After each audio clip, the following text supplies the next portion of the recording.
Hello, my green skins.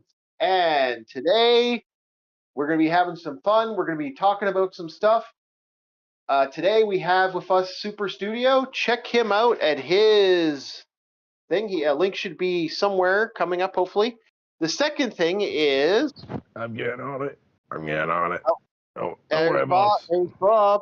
Bob's working on it. He's got a couple things to do today. Because we're going to be having a lot of interesting stuff today. Oh boy, is this going to be a fun one? Which means it's not going to be a fun one. We're going to be talking about something I don't want to talk about, but I have to talk about it as I grab my paper and move everything over. All right. Oh, knock it off, lamp. All right, good. We're good. So tonight we're going to have some fun stuff to talk about, but we want to, dip your toes in the insanity. But first, we do have something to show right away. We are going to be having some merch very soon. And we have some brand new merch for the merch store.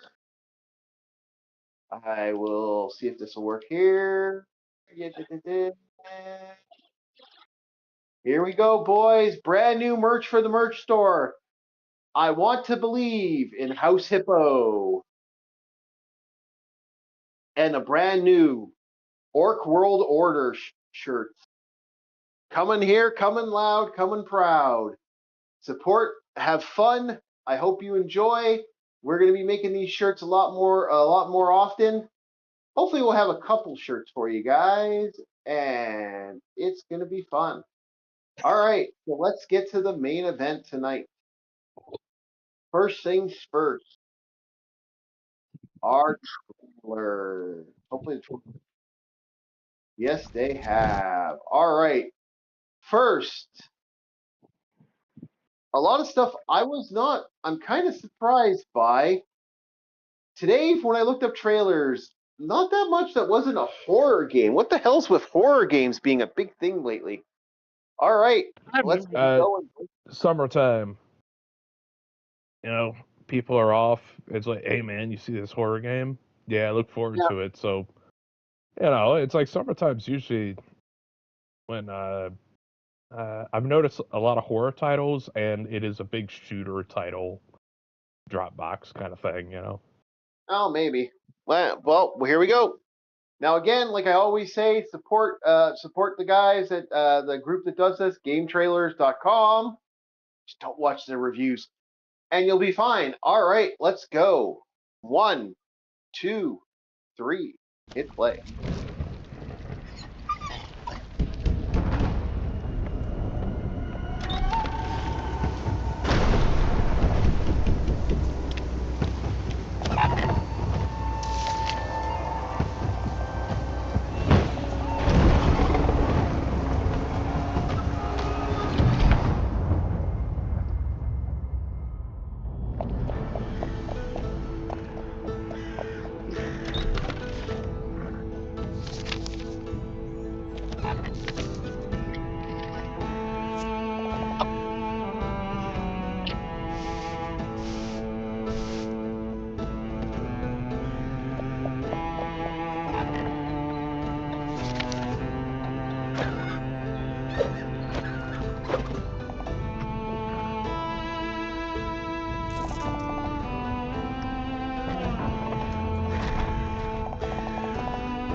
Well, now. I want to play this. You want to play this? This is the Bob Simulator. I saw this. Like, Oh my God, this is the Bob Simulator. Yeah, thought it's like, what does the Bob do on the average day? It's just like, well, he's, patrols around, fixes shit up, doesn't let anybody bribe him, Yep. and he does it in a really terrible highwayman accent. Yep. It's an interesting game, and I'm very fascinated by it. But there's a little bit more. I just had to throw something out. Let's get to it. Excuse me. Moving this freaking chair around. Now, this next trailer you annoying. have lined up, I've actually followed this game a little bit. I've lost track of it, and now that I see it on our list, I was like, oh, it's actually like, ooh. Yeah. All right, let's go. A little bit more here before we go on this one. All right. What trailer are we looking at? Keep watching.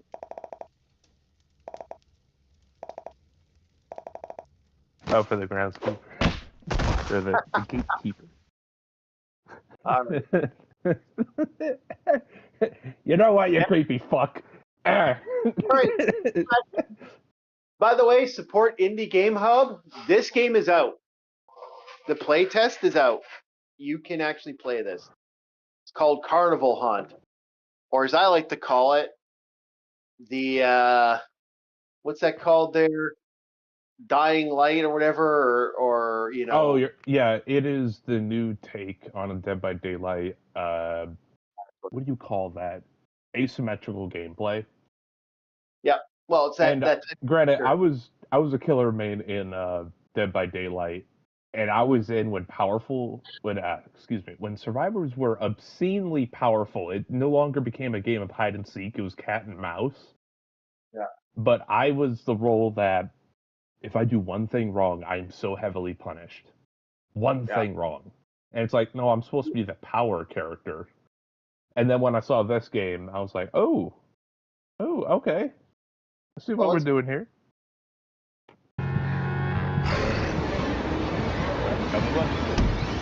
Good play. Play it.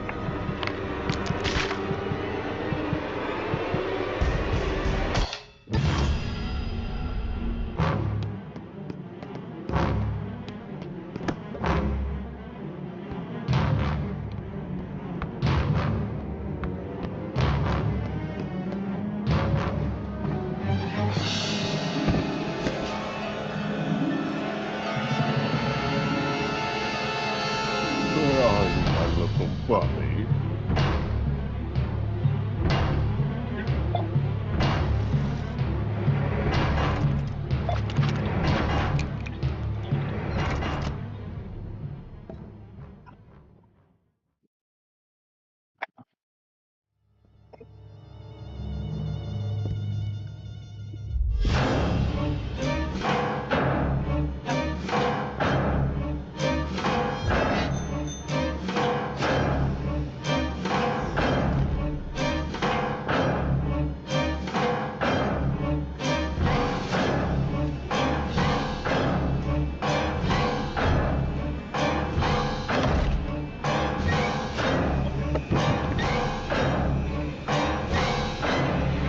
That I like from the enemy set. Like, yeah, you can grab them by their ankle and just toss them.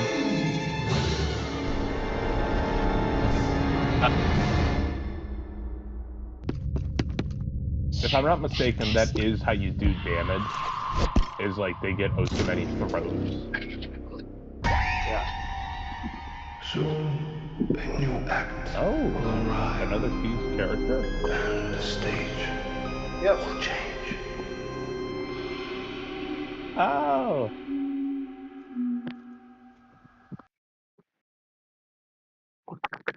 Okay.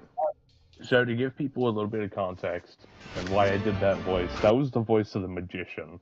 The Magician is, I guess you'd say, your trapper from Dead by Daylight. He was the killer that was in the game and the playtest for the longest, beta, demo, that kind of thing. So that scissor was like a tease that I saw for it. It's like, oh, the other, I guess you'd say hunter / killer. Yeah. How you doing, mate? So this one actually, Soup might have anything to say on this one. Okay, this actually might be one. So Chronicles Medieval. This is actually a game that isn't horror. I had to turn the sound down because they're literally playing "Don't Fear the Reaper." Oh. What's the name of it again? It's Chronicles called Medieval. Chronicles Medieval. There should be a thing that says today, and that should be all the trailers. There's one more left, and then we get to the main. Chronicles of Medieval. Gotcha. Yeah, all right. Ready? 3, 2, 1. Let's go. Play.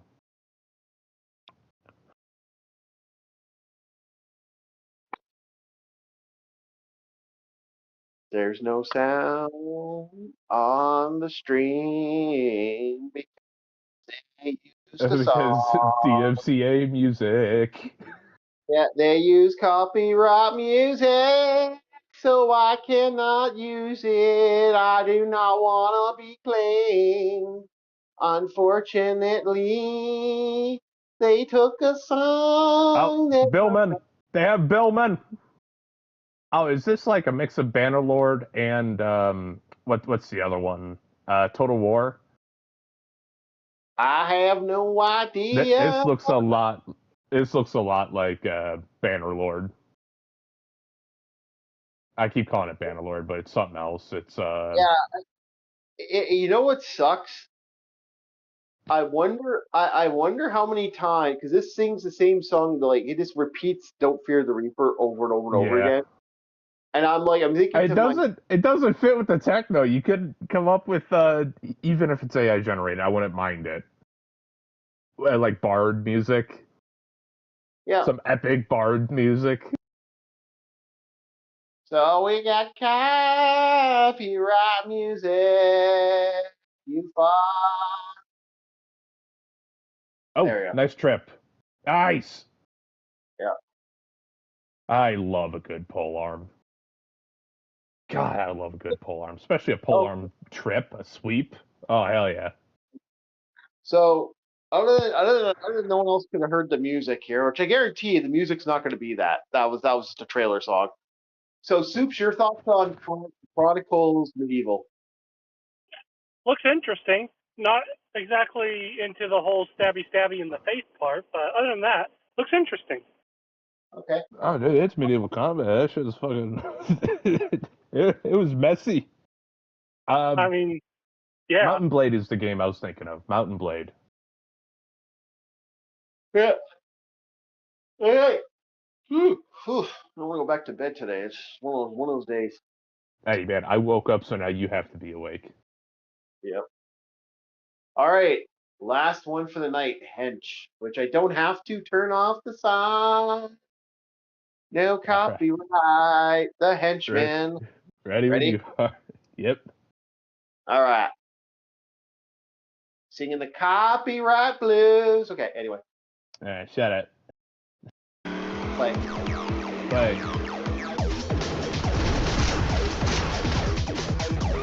Hotline Miami mixed with, what was the first rendition of GTA? What was that one called? It's called GTA. No, it was like another game that was made by Rockstar that was like a prelude to it, and it had this top-down driving. It's called GTA. Okay. It's called Grand Theft Auto.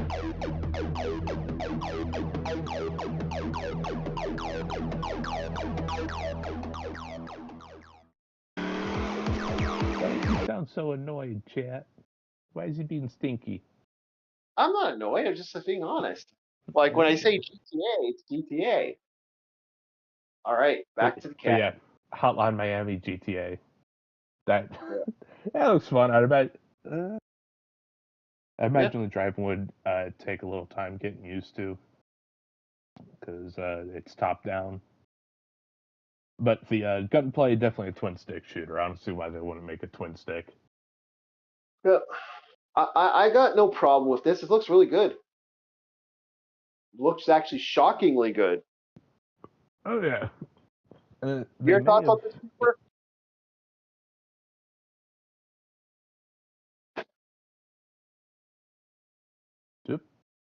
Soups? Did we lose Soups?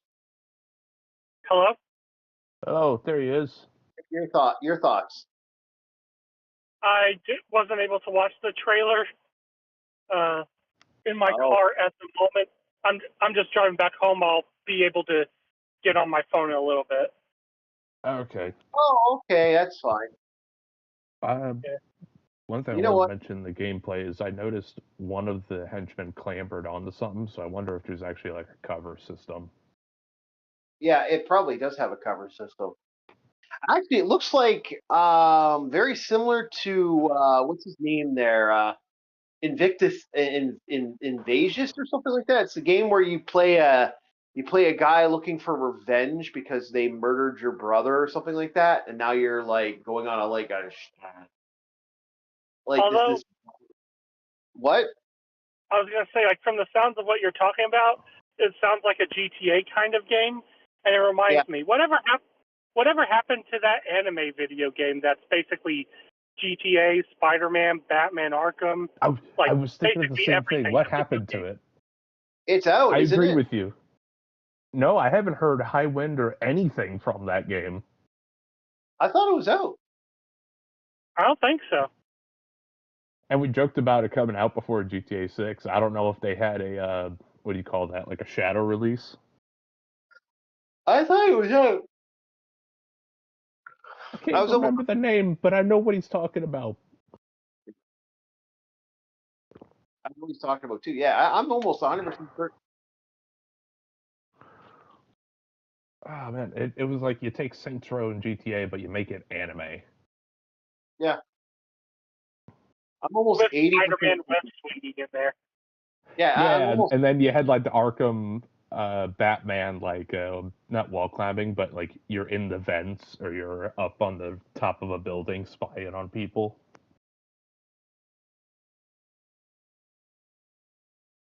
Yeah, I'm pretty certain it's out. I just can't remember the name of it. Yeah. For some reason, my brain just won't let me go. When you're thinking, what was it? Invictus was the game you were thinking of with henchmen. I was thinking you're probably talking about Jackal, but because that was another Hotline Miami like. I actually own it on GOG. It is called Intravenous? You thinking about Intravenous? I actually have it. 1 second. Let me find it. I'll find it when I find it. Seth Zintak did a video on it. Yeah, It was Intravenous. Yeah, Intravenous 2. Yeah. Except that one, I argue, is Hotline Miami mixed with like a milsim. Because it has a lot of milsim qualities to it. Because you have a mixture of the Metal Gear noise maker. You have, what is it, like you shoot out the lights, put on night vision. That's what I'm saying. It's like you take Hotline Miami and you mix it with a milsim. Almost like Ghost Recon in a way. Yep. Yeah, I haven't played that in I haven't played that in forever. That music is good. That's one of those things where a lot of the times when the music goes loud, it's just a better game. Even though it's fuck you hard once everything goes loud. God, you have those moments. Yeah, it is one of those games where you're just like, shit. I've played so many milsims that I'm tired of suppressors on weapons. I'm legit tired of suppressors on weapons to where I just like let the gun sing. Let it sing. Stop quieting it. I want it to go loud. It's like, yes, stealth is the smart way of doing things, but I don't want to do them smart because I'm so tired of using suppressed weapons from my childhood. Because I played so many milsims.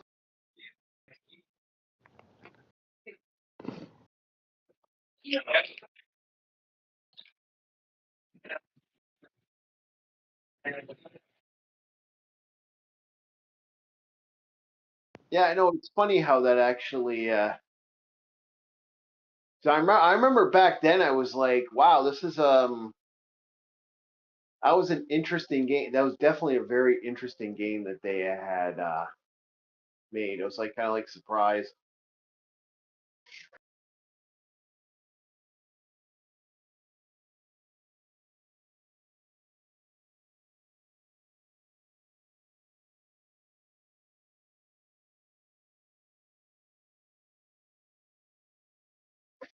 Not to mention, they kind of had their own style with Intravenous. Yeah, they did. Yeah, Well, they have it was like you have that grittiness to it, especially with the character sprites. What did my friend? How did my friend played when we? My buddy was playing at my house one day, and I remember it was such a funny thing because what he would do is he'd bounce the walls. So what he would do is get next to a door, bounce the door, bash someone in the head with the door, back up, bash someone in the head with the door. He just kept doing that over and over and over again. It was rather amusing to watch this like complete destruction, this nonstop, just Yeah, go for broke, constantly going like just bam, bam, bam, bam, come back in, come back out, come back in, come back out. yeah. I remember when Seth did his review on it. That goes both ways. The enemies can do it to you too. Yep.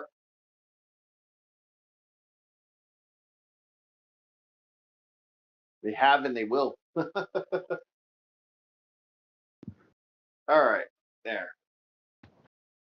So, Bob, we have to talk about it. Everyone's talked about it, but we have to do it too. It gives me a Right chance. after another bathroom break. Your bathroom breaking on me already? Holy shit. Yeah. I was like, no, it's too soon. God damn it. I'll be back. Okay. So, Soups, you've heard a little bit about the leaks. What's your thoughts on them? Like, just the little bit you have heard. Just from the beginning of it, it's already crap. Oh, yeah. Oh, I agree with you 100%. And we'll talk about basically, this film looks like it's going to be aiming towards cynicism. this is, yeah, I'm honest with you guys. I think this will kill the Marvel movie. This is the death nail right fucking here.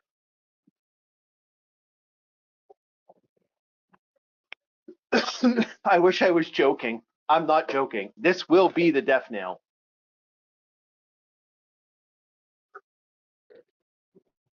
If Endgame already wasn't. Actually, the funny thing is, if they had just ended it at Endgame, I don't think anyone would care. And just periodically, like, released a superhero here and a superhero there. But every superhero that's come out from this market has been a fucking shit show.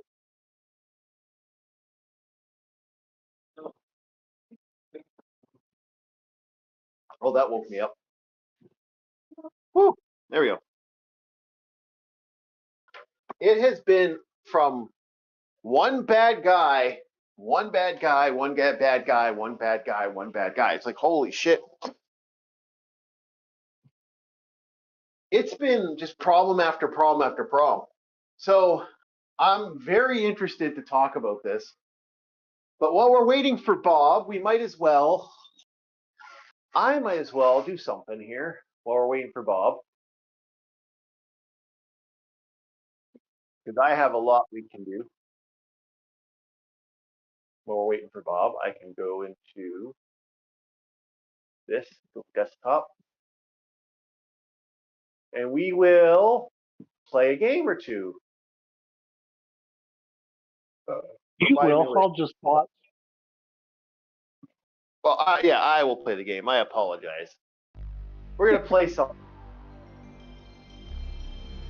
Just because... Okay, it's up.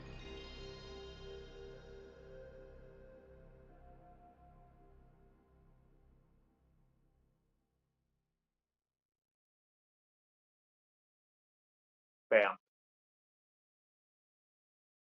Bob annoyed me a little bit, so...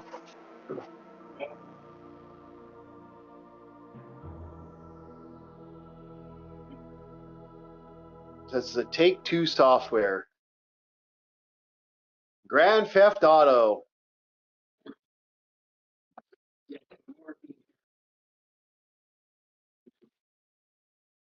This is the original game.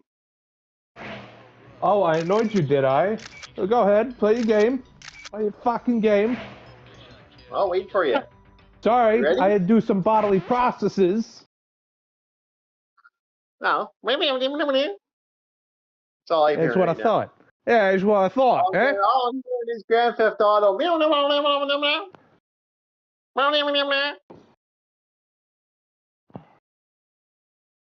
There we go. So we'll play a little bit of this for a bit and just showing Bob. This is what you're talking about, Bob. This is the OG Grand Theft Auto.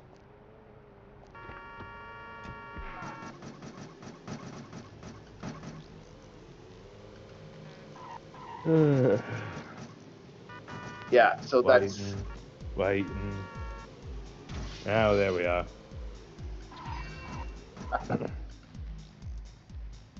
Okay. Yeah, I did good. I got into the auto machine.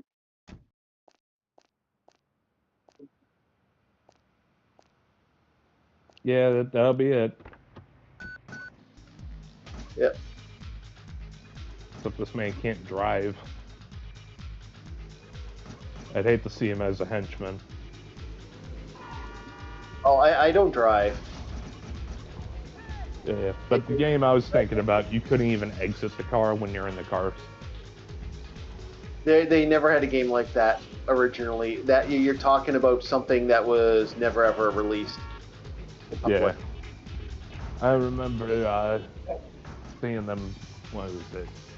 My siblings played it on a computer, and they're like, yeah, the earlier ones, you couldn't exit the car. Your gameplay is go to A to B. The moment you go into like the little arrow box, then you get the cutscene, and it counts as like a job well done.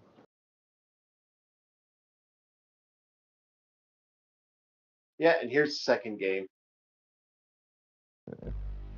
Let me pull this document up that you want me to. You get a big stretch in. I know, it's kind of weird. Why are these people waking up in the afternoon? None of your business.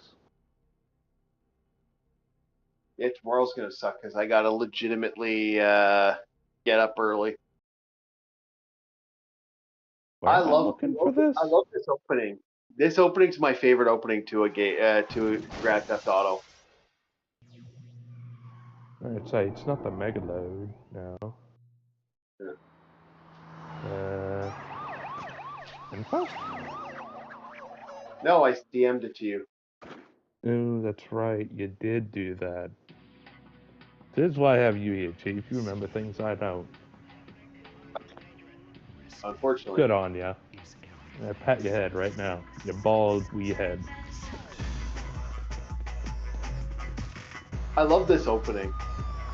It's like the beginning of a movie that never existed.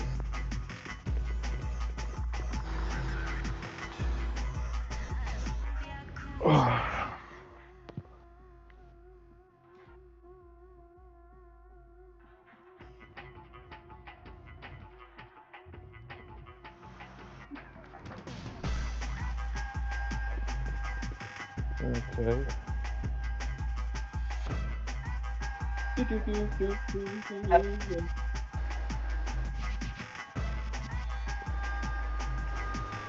Fuck, this opening's awesome.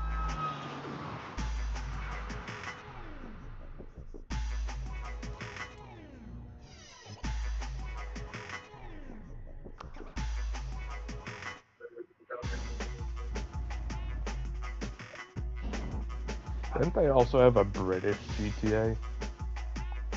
Yes, there was a London version.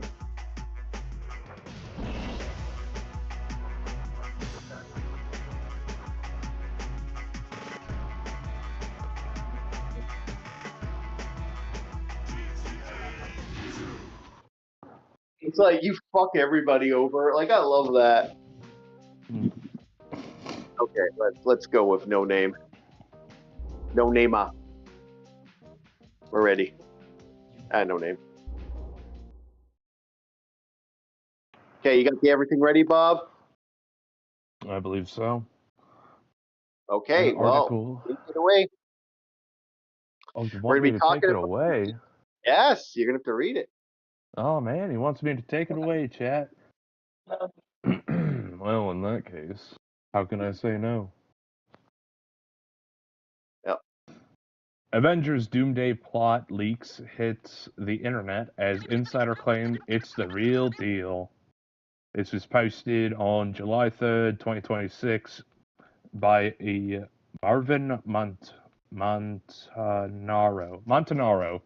Excuse me. Yeah, check out the guy's channel, M3. He's a good guy, and yeah, we sometimes take his articles to kind of help him out, but like vice versa, we can point to do that. A massive alleged Avengers Doomsday plot leak that first appeared online months ago is suddenly gaining traction again after previously being dismissed by many Marvel fans. You know, that is a that's a rough prelude when even the fans are like, no, they wouldn't do that, no. I can relate. It was once a time I was a fan of 40K. It was once a time.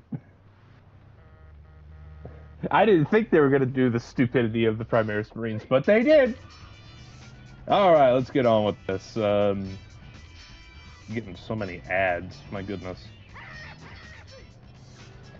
The rumored storyline, which began circulating back in March, claims to reveal the entire plot of the upcoming Marvel Studio crossover event. At the time, many dismissed it as another unverified internet rumor. However, renewed attention arrived after commentator John Campea. Is that how you say it? John Campea? Yep. John Campbell. Yeah, that guy. Discussed the alleged leak and claimed that he had heard information suggesting there may be truth to it. Ooh. Yeah, this is kind of fucked up. As always, alleged plot leaks should be treated strictly as rumors unless confirmed by Marvel Studios. How about you go fuck yourself? I'll believe whatever I choose. Mm-hmm. However, if this leak is accurate, Avengers Doomsday could be one of the strangest and most controversial Marvel has ever attempted. In the event these rumors prove true, potential spoilers follow for Avengers Doomsday.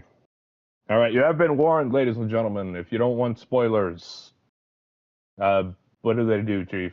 I don't know what to tell them to do. Watch the video, but put your fingers in your ears. There you go. If you have headsets, put your fingers through your headsets and pierce them in the ears. Yeah, there you go. It's like the Be a Man video. Yeah. Don't call an ambulance. Be a man.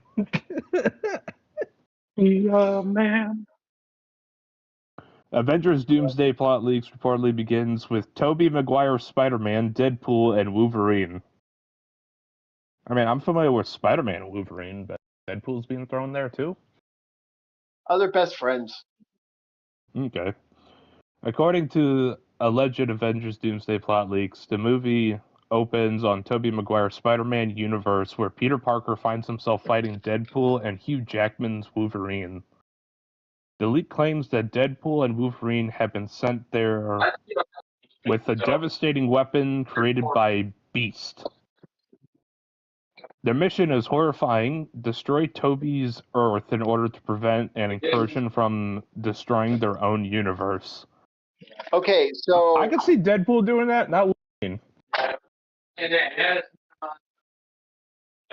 they're apparently sent by to do it. Say again, Soups? Say again. You broke up, my friend. We couldn't hear that. And basically, they are sent by Professor Xavier to do that. They're murdering. They're okay. And so somehow Beast was okay with creating something that would destroy a planet. Okay, so for a little bit of context, this is loosely based off of the Illuminati story arc, and it doesn't end well. Let's just put it that way. Okay, I'm about to say, it's like, why would Beast? I know Beast is a pacifist, if I'm not mistaken. Why would he create a weapon that could bust a planet? Why would he just go along with it? Because it's the new MCU now. Everyone's cynical. Everyone's willing to kill everyone. Yeah, basically, it's God. getting slowly torn apart. It's really bad. Like, I'm about to say, I'm not even a fan of comics or superheroes, but I know Beast is not that kind of guy. He's a No, he's gentle not. giant. well, Well, if you don't piss him off, of course, then you're not, a Marty. yeah. Well, while he's doing that, we're gonna play some Breath of Fire because this is gonna be a long one. I'm not joking when I say we're gonna be at this for a little bit. Spider-Man and Wolverine battle, but Wolverine succeeds in planting the device. He remains behind as it activates, with both Wolverine and Tobey Maguire's Spider-Man dying alongside that entire universe. Yep, you kill everyone. Congratulations, Deadpool. You are now the most successful murderer. Not even Thanos decided to wipe everyone out. Deadpool escapes back to his own world, while Charles Xavier watches the destruction, devastated by what they were forced to do. Forced? Yeah. Forced! Captain America returns through a secret timeline. This is the next chapter. Captain America returns through a secret timeline. The leak then jumps back to Tony Stark's funeral at the Avengers Endgame.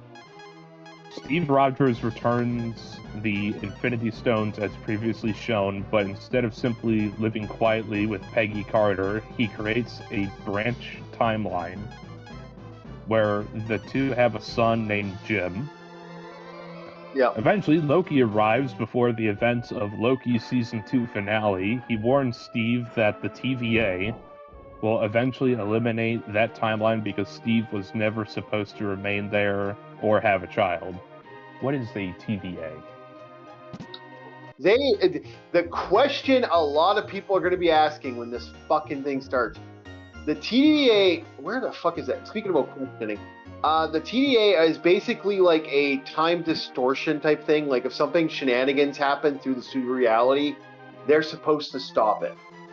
Oh, they're kind of like Mayroots. Like the planes of balance where the Mayroots are made and shit. Best way to put it is simply put it, they're in a nutshell. In the comics, they were basically the interdimensional X-Men or the interdimensional Avengers. There are actual guys that travel existence, protecting all universes. Do they have power cosmic? No. Oh. Well, one of them does. That's where the Ghost Rider, the Flame Ghost Rider Frank Castle comes from. Oh, the best Ghost Rider. Just because it's Frank Castle, fuck you. Yeah, no. I don't care about no Johnny Blaze. Frank Castle as the Spirit of Vengeance. Oh, that's dangerous. Jesus saves and shot. I'm still thinking about that. That's one screenshot lives rent free in my head from that Punisher movie. Yeah, but that is like right there. You like instantly pissed a lot of fans off. Like a lot of fans gonna be angry about, because like, first of all, you're destroying someone, like that's people's childhood they just decimated. Soups, you being a super fan of this, what's your thoughts on the absolute annihilation of your childhood? Well, this has basically been the model of Disney since The Last Jedi, where Kylo Ren even says it, where it's like, destroy the past, kill it if you have to. That way, people have no choice but to embrace the future because we just killed your past. Yep. This is now my question is, were they trying to do that line purely for Star Wars, or were they giving us a prophecy? That's their one thing that... Okay. I was like, is that them giving us a prophecy right there? No, I agree with Soups. I think they're legit, like, doing this on purpose. Yeah, and I'm in agreement. That's why I call it a prophecy. It's like Disney just threw out their playbook right in our face. In fact, Disney has made it a point to say that we don't hire people who are fans of these franchises because we don't want stupid nostalgia to get in the way of the future. You're And one to that's talk why Disney. they fail. That's why the only popular Marvel title they've done is legitimately a Marvel title that has been a literally nostalgia bait of the old fucking comics.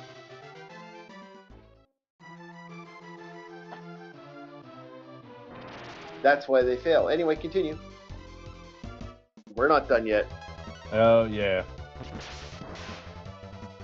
Rather than allowing Steve's family to be erased, Loki offers him another solution, relocating to a universe where they do not already exist. That universe is home to the Fantastic Four. Yeah, the movie that no one watched. Before leaving, Loki gives Steve a way to contact him again via a business card. Steve then spends the next decade living peacefully with Peggy and their son. Doctor Doom and the Fantastic Four and the Incursion Crisis.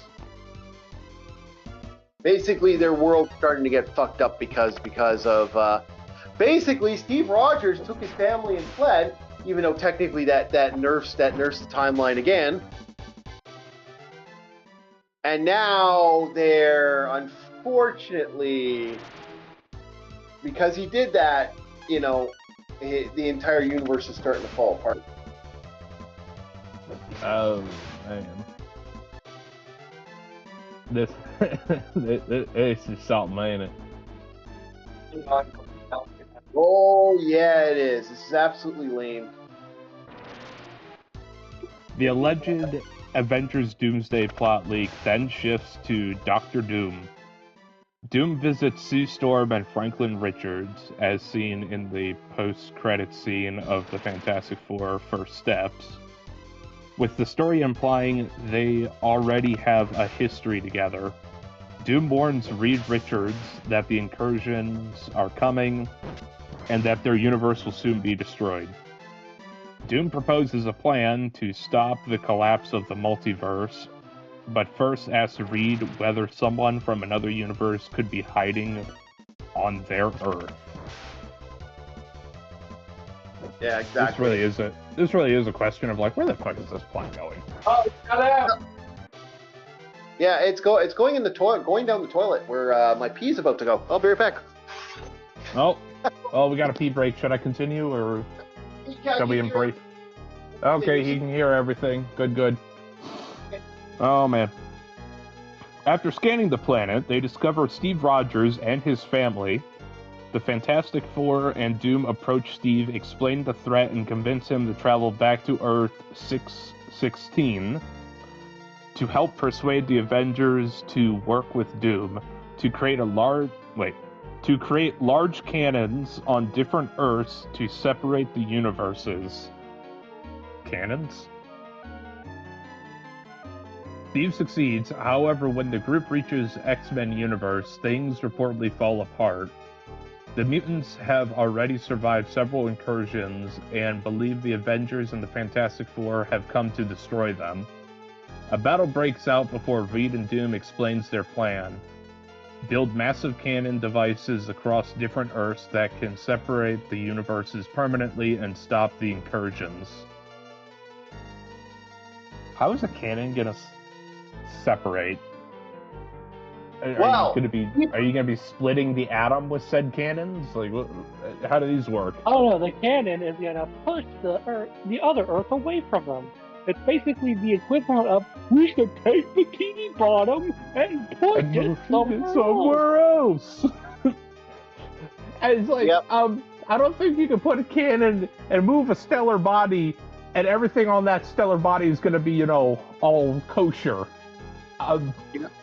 That is going to cause massive issues if this cannon has the ability to move a stellar body. Just imagine the devastation of the cities on Earth. Yep. Imagine the earthquake from the recoil of said cannon. Yep. Well, keep reading. I can understand if he was like, I want to put up like a radar dish of like anti-other energy. You know, something like that, where it just does like a little radar pulse to, you know, keep their reality intact. Okay, that would make more sense. Not a fucking cannon! What the fuck? You don't like planned cannon? The only time I like a planet cannon is whenever the cannon destroys another planet, not the one you're on. Okay. Oh my god, this is dumb. And it's not just like, oh, we're gonna put up one. No. Put up multiple? Multiple? Yep. This thing's gonna look like a fucking sea urchin. Just so you can compensate for each possible angle. Mm-hmm. Doom's true plans is revealed. Steve eventually tells Thor that he encountered a version of Loki who survived, and Thor asks Steve to help find him. Oh dear. Using Loki's card, they travel to the TVA, but discover it has been destroyed. Everyone is dead, and Loki has reportedly been killed. His heart has been ripped out, with Doom revealed as the person responsible. I feel like I just took some heavy shit, I ain't gonna lie. What the fuck is going on? Yeah, I agree. Steve confronts Doom and learns that the villain's true objective was never saving the multiverse. Yeah, no shit, you're putting up cannons! Instead, Doom's plan to let the incursion happen so he can rebuild existence in his own image and bring back his dead family. Leaks claim Steve's arrival in the Fantastic Four universe was actually the cause of that universe's incursion. Doom became obsessed with stopping it, but his experiments resulted in the death of his family and left him horribly disfigured, leading to him to wear his iconic armor and Wait a second. No. Okay. No. I'm not even a comic book fan, and I know that's not how he got all his shit. Mm-hmm. It's like, bro, I know the chief told me this news, but he has a fragment, like a shard of the one true cross in his armor. What, Yep. you're telling me he just scavenged that in a weekend? The man's been around for a very fucking long time. And basically, I hope you guys realize the common denominator of all this. Yeah. Women writers? I mean, who can say that? It's all Steve's fault. Yeah, it's all Steve's fault. Yeah, they literally, America is to blame for the world's problems. Yep. My question is, which world? Because at this point, it doesn't seem like it fucking matters. The whole world. Yeah, but the whole world, all world. Yeah. You understand? No, you say whole world, you say all worlds. It's like, no, that was an incursion on only one of two planets. Yeah. I know I'm, like, you know, playing devil's advocate for these fucking clowns. But even their own messaging doesn't hit. Yeah, but it's all America's fault. Don't you understand? America's the My blame. question is, why are they still in America? If they want to say America bad, huh? Why are you still here? If you don't like this place... Bob, we won't get too far into that. We don't want to get into the head. Okay. I got you. Yeah. But I'll keep it simple, alright? If there's a guy you don't like, why are you next to him? Just walk away from the guy. You know? Fuck. It's like getting in a relationship with a psycho girlfriend that's gonna kill your cat if you break up with her. That's kind of how I feel about this scenario altogether. Yeah. It's like, you know... Sorry, my phone closed. Open. Yeah. In retaliation, Doom kills Steve's 10-year-old son in front of him. Fucking why? Yep.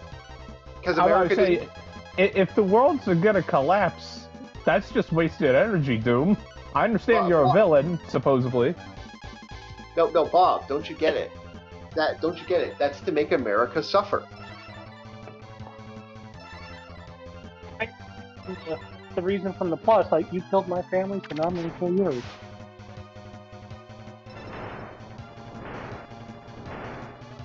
I actually disagree. I believe it's more meta than that. Yeah, I was gonna say, I can't get into this on stream, but I'll talk to you about afterward. Just remind me Doom, okay? I'm probably gonna Avengers, like X-Men, and the Fantastic Four unite against Doom. The alleged final series sees Avengers, Fantastic Four, and X-Men join forces for a massive assault on Latveria. That's Doom's land. Oh, that's his like little island, like his his equivalent country. to Magneto's little area. More like it's equivalent to Wakanda. Okay, Yeah, fair. it's actually bigger than Wakanda. In Latveria is actually larger and more advanced. No, it's not as advanced as Wakanda. Wakanda is stupidly advanced, but Doom is still like. Doom keeps all the best tech for himself.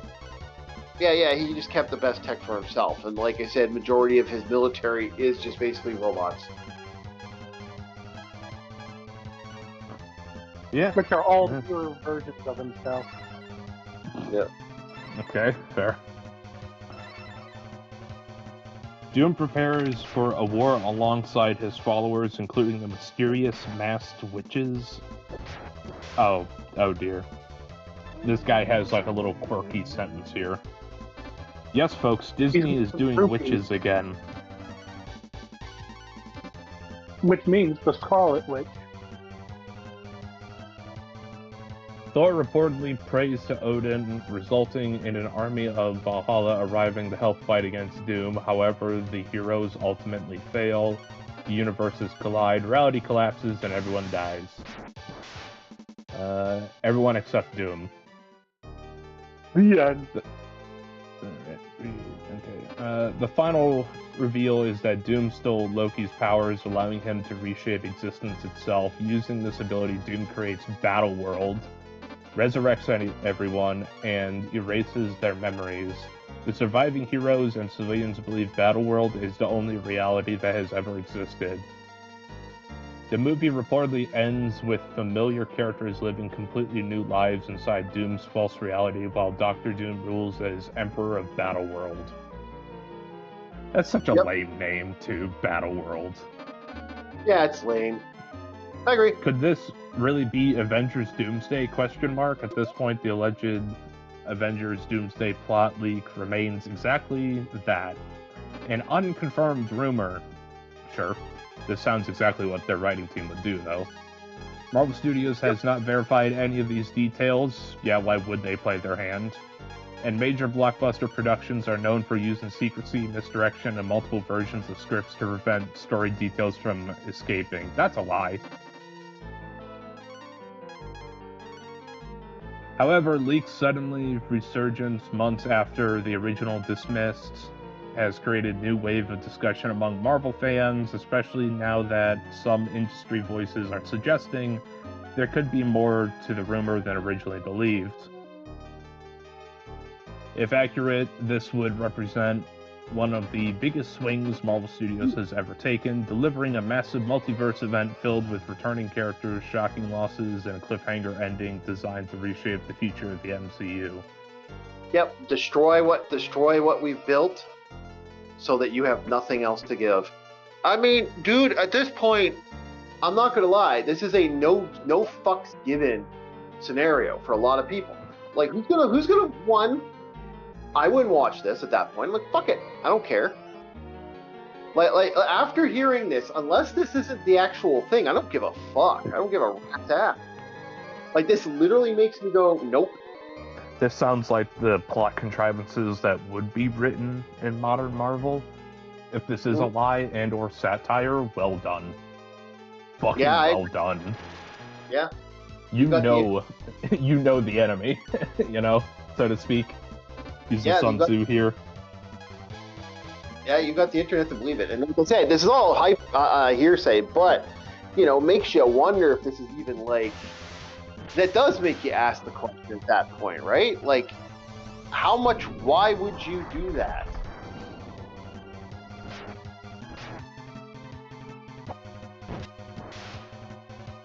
Uh-huh.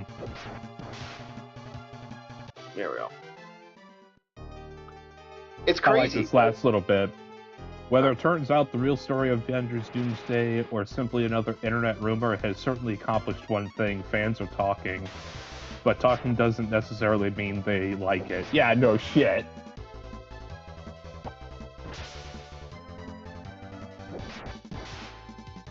Yeah, but talking doesn't necessarily mean they like it.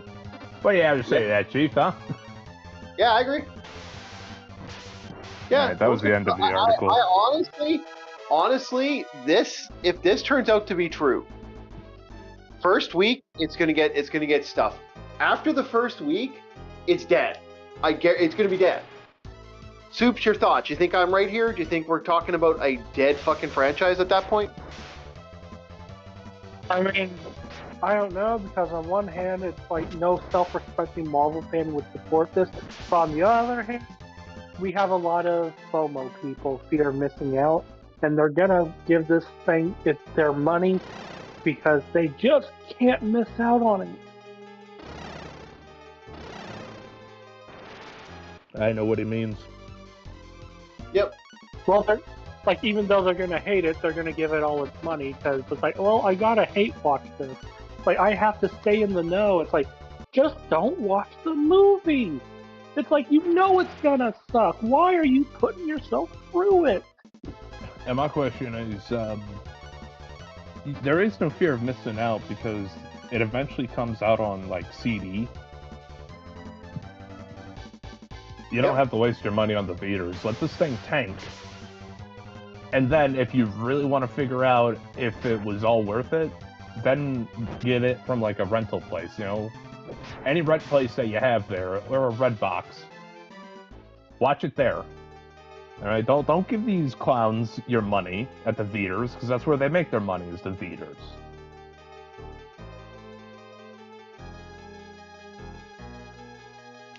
Yeah, exactly. Let them suffer.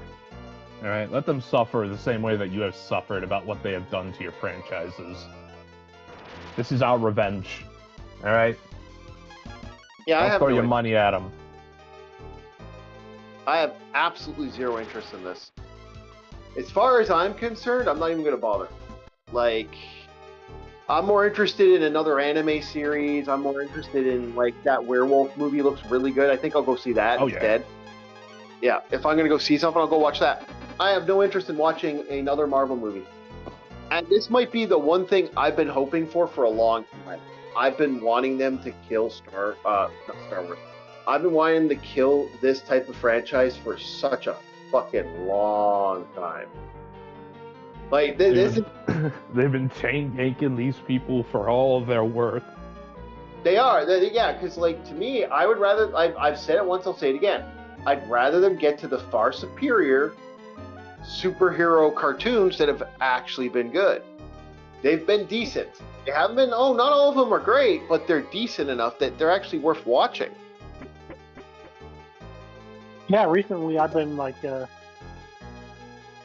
rewatching the cartoon show Iron Man Armored Adventures. Yep. And it's good, right? Oh, pretty good. I mean, it's got some flaws here and there, but all in all, pretty enjoyable. Yeah, exactly. An interesting reimagining of the character. Well, the interesting reimagining of the characters is for a lot of fans is going to be this. Oh, I'm not interested, and they're going to go do something else. Like normies, how many people know? Bob didn't know what the TDS was, and he saw the Deadpool movie. The TVA, the TDS. That's Trump. Derangement syndrome. I would say I know what a TDS is. But the TVA, yeah, no, I didn't know that they were like the interdimensional cosmic guys that, you know, save timelines and shit.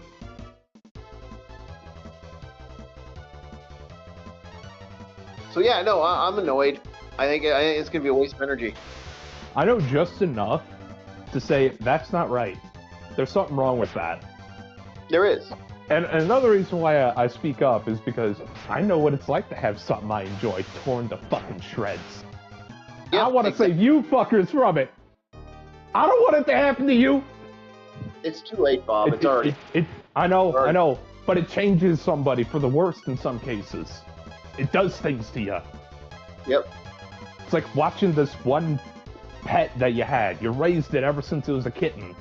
And then out of nowhere, a fucking bear from the woods tears it apart, takes its fucking spine, and says, "This is mine." Yep.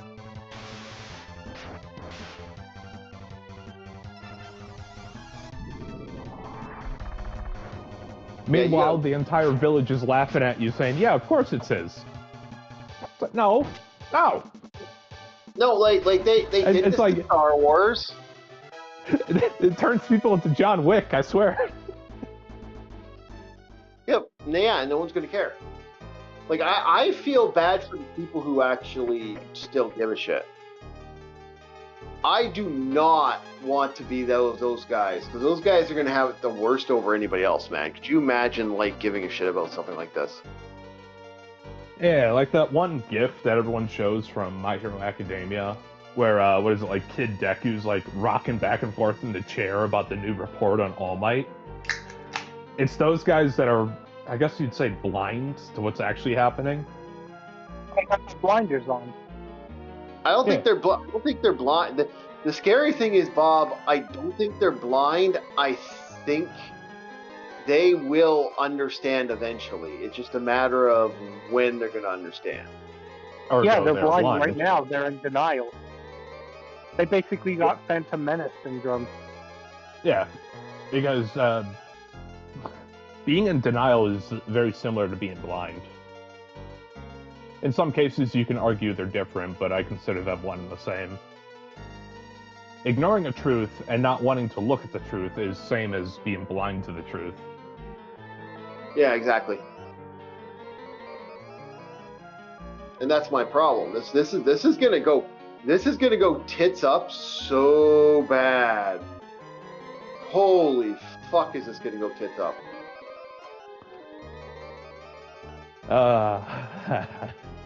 You know, that's also the other side that I'm...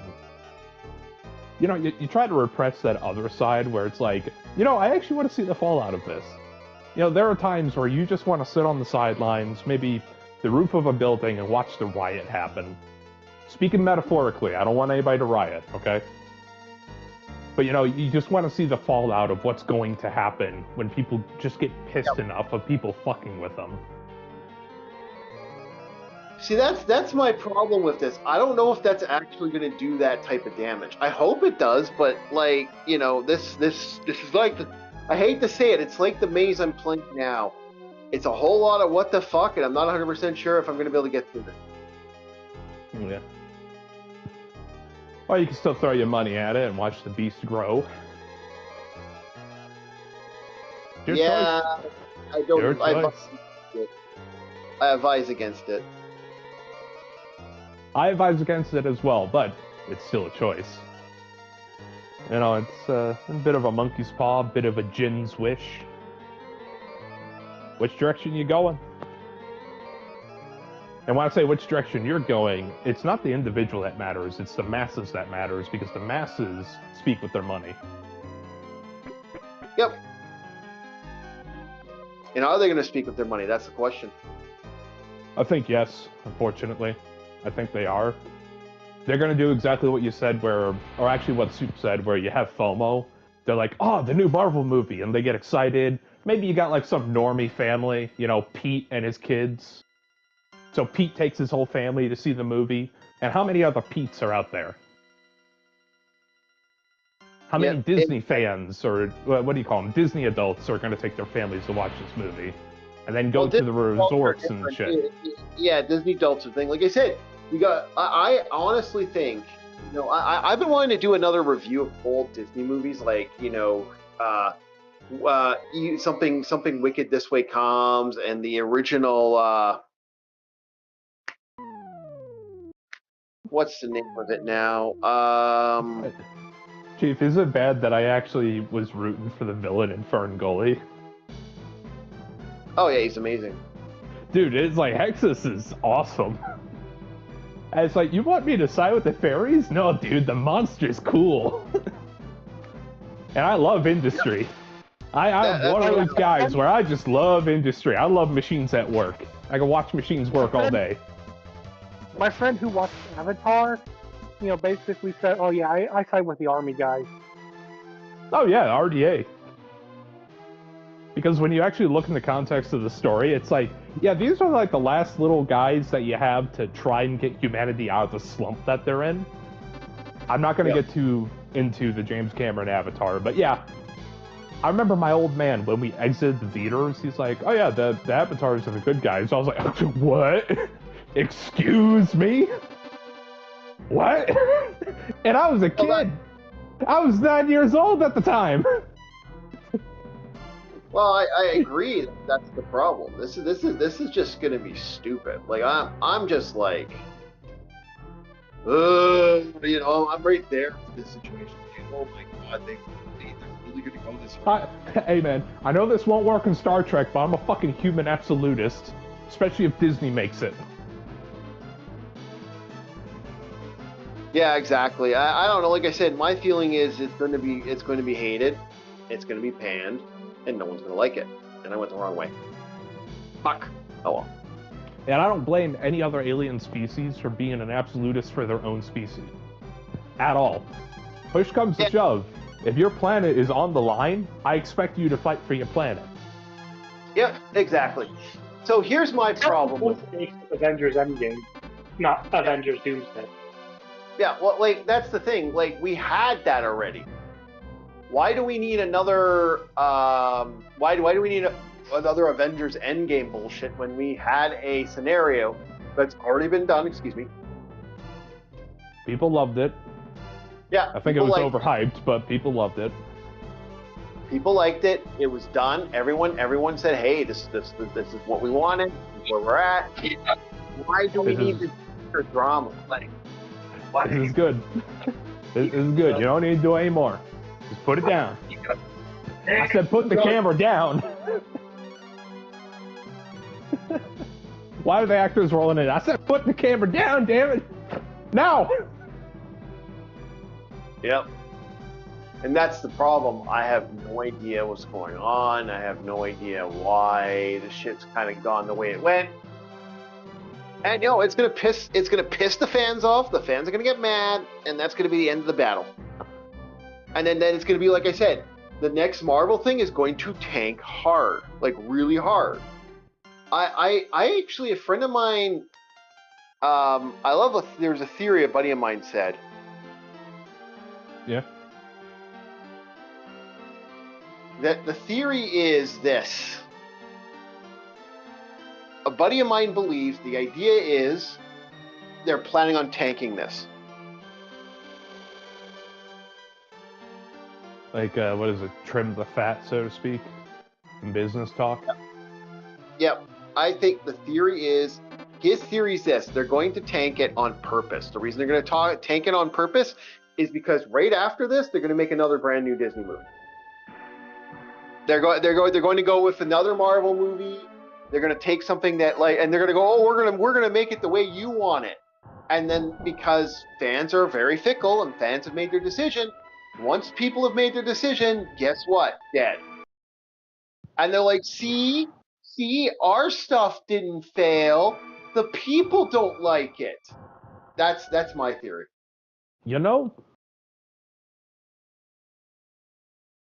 I wish you weren't right, It's like, I wish you weren't.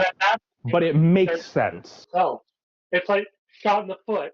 I shot myself in the foot. See, you don't care. It's like, congratulations, you're still the dumbass who shot yourself in the foot. Yep, yeah, exactly. But I hate how right Chief sounds. It's like, that adds up. That makes sense.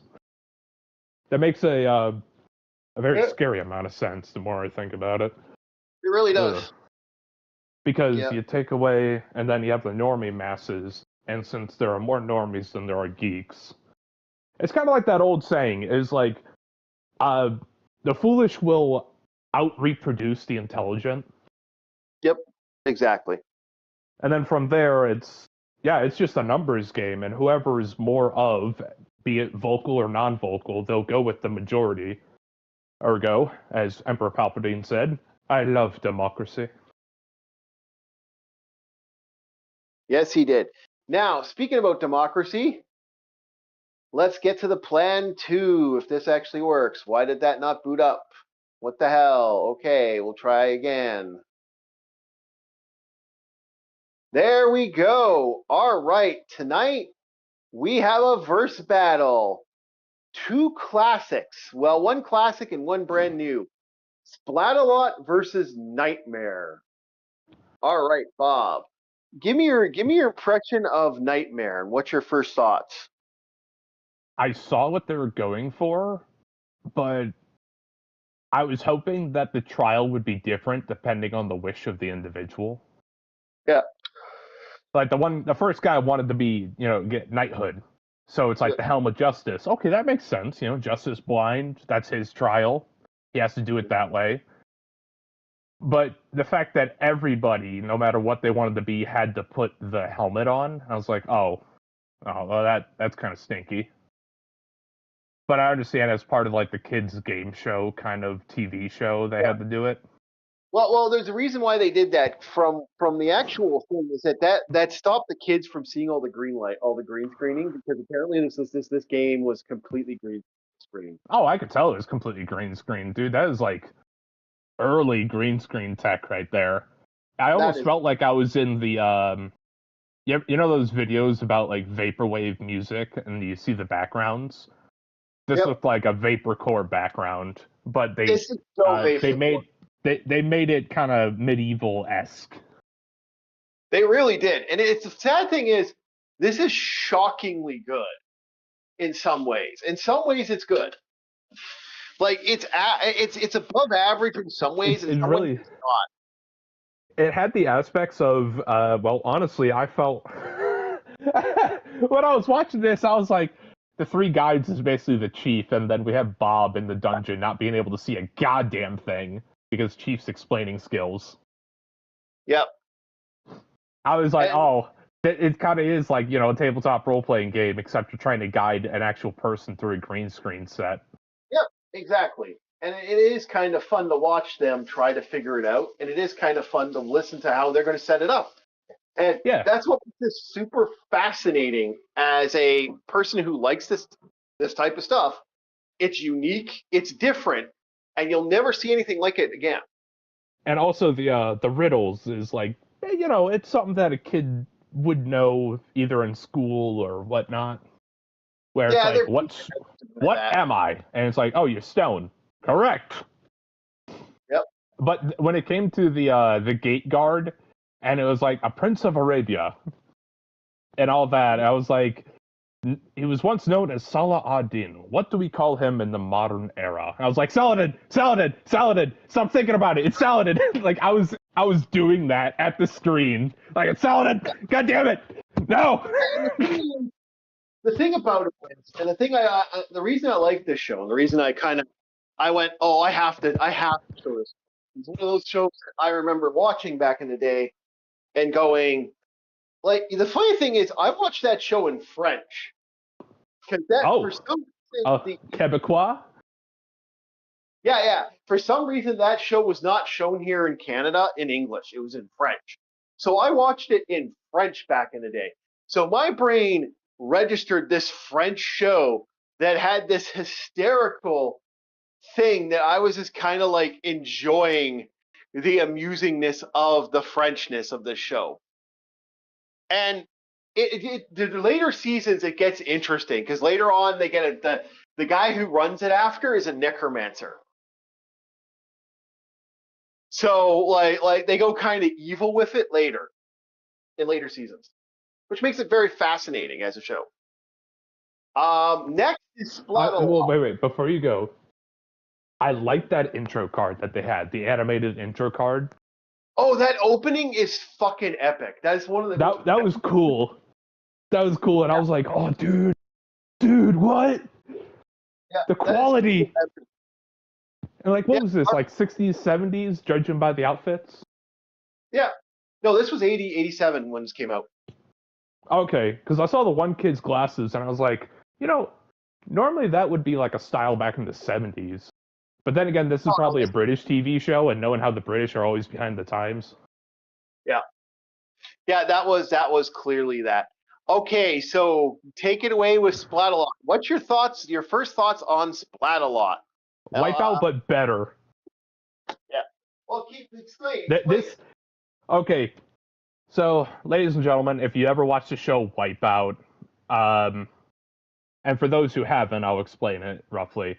You have contestants that are trying to get through an obstacle course. Granted, it's made of like foam, and you got like swinging beams. You got the balls you got to jump over, and maybe you got like some rolly bits you got to go across. And there's usually like a water pool under it to cushion the fall of a contestant. But they're also wearing like helmets and like padding to, if they do tumble.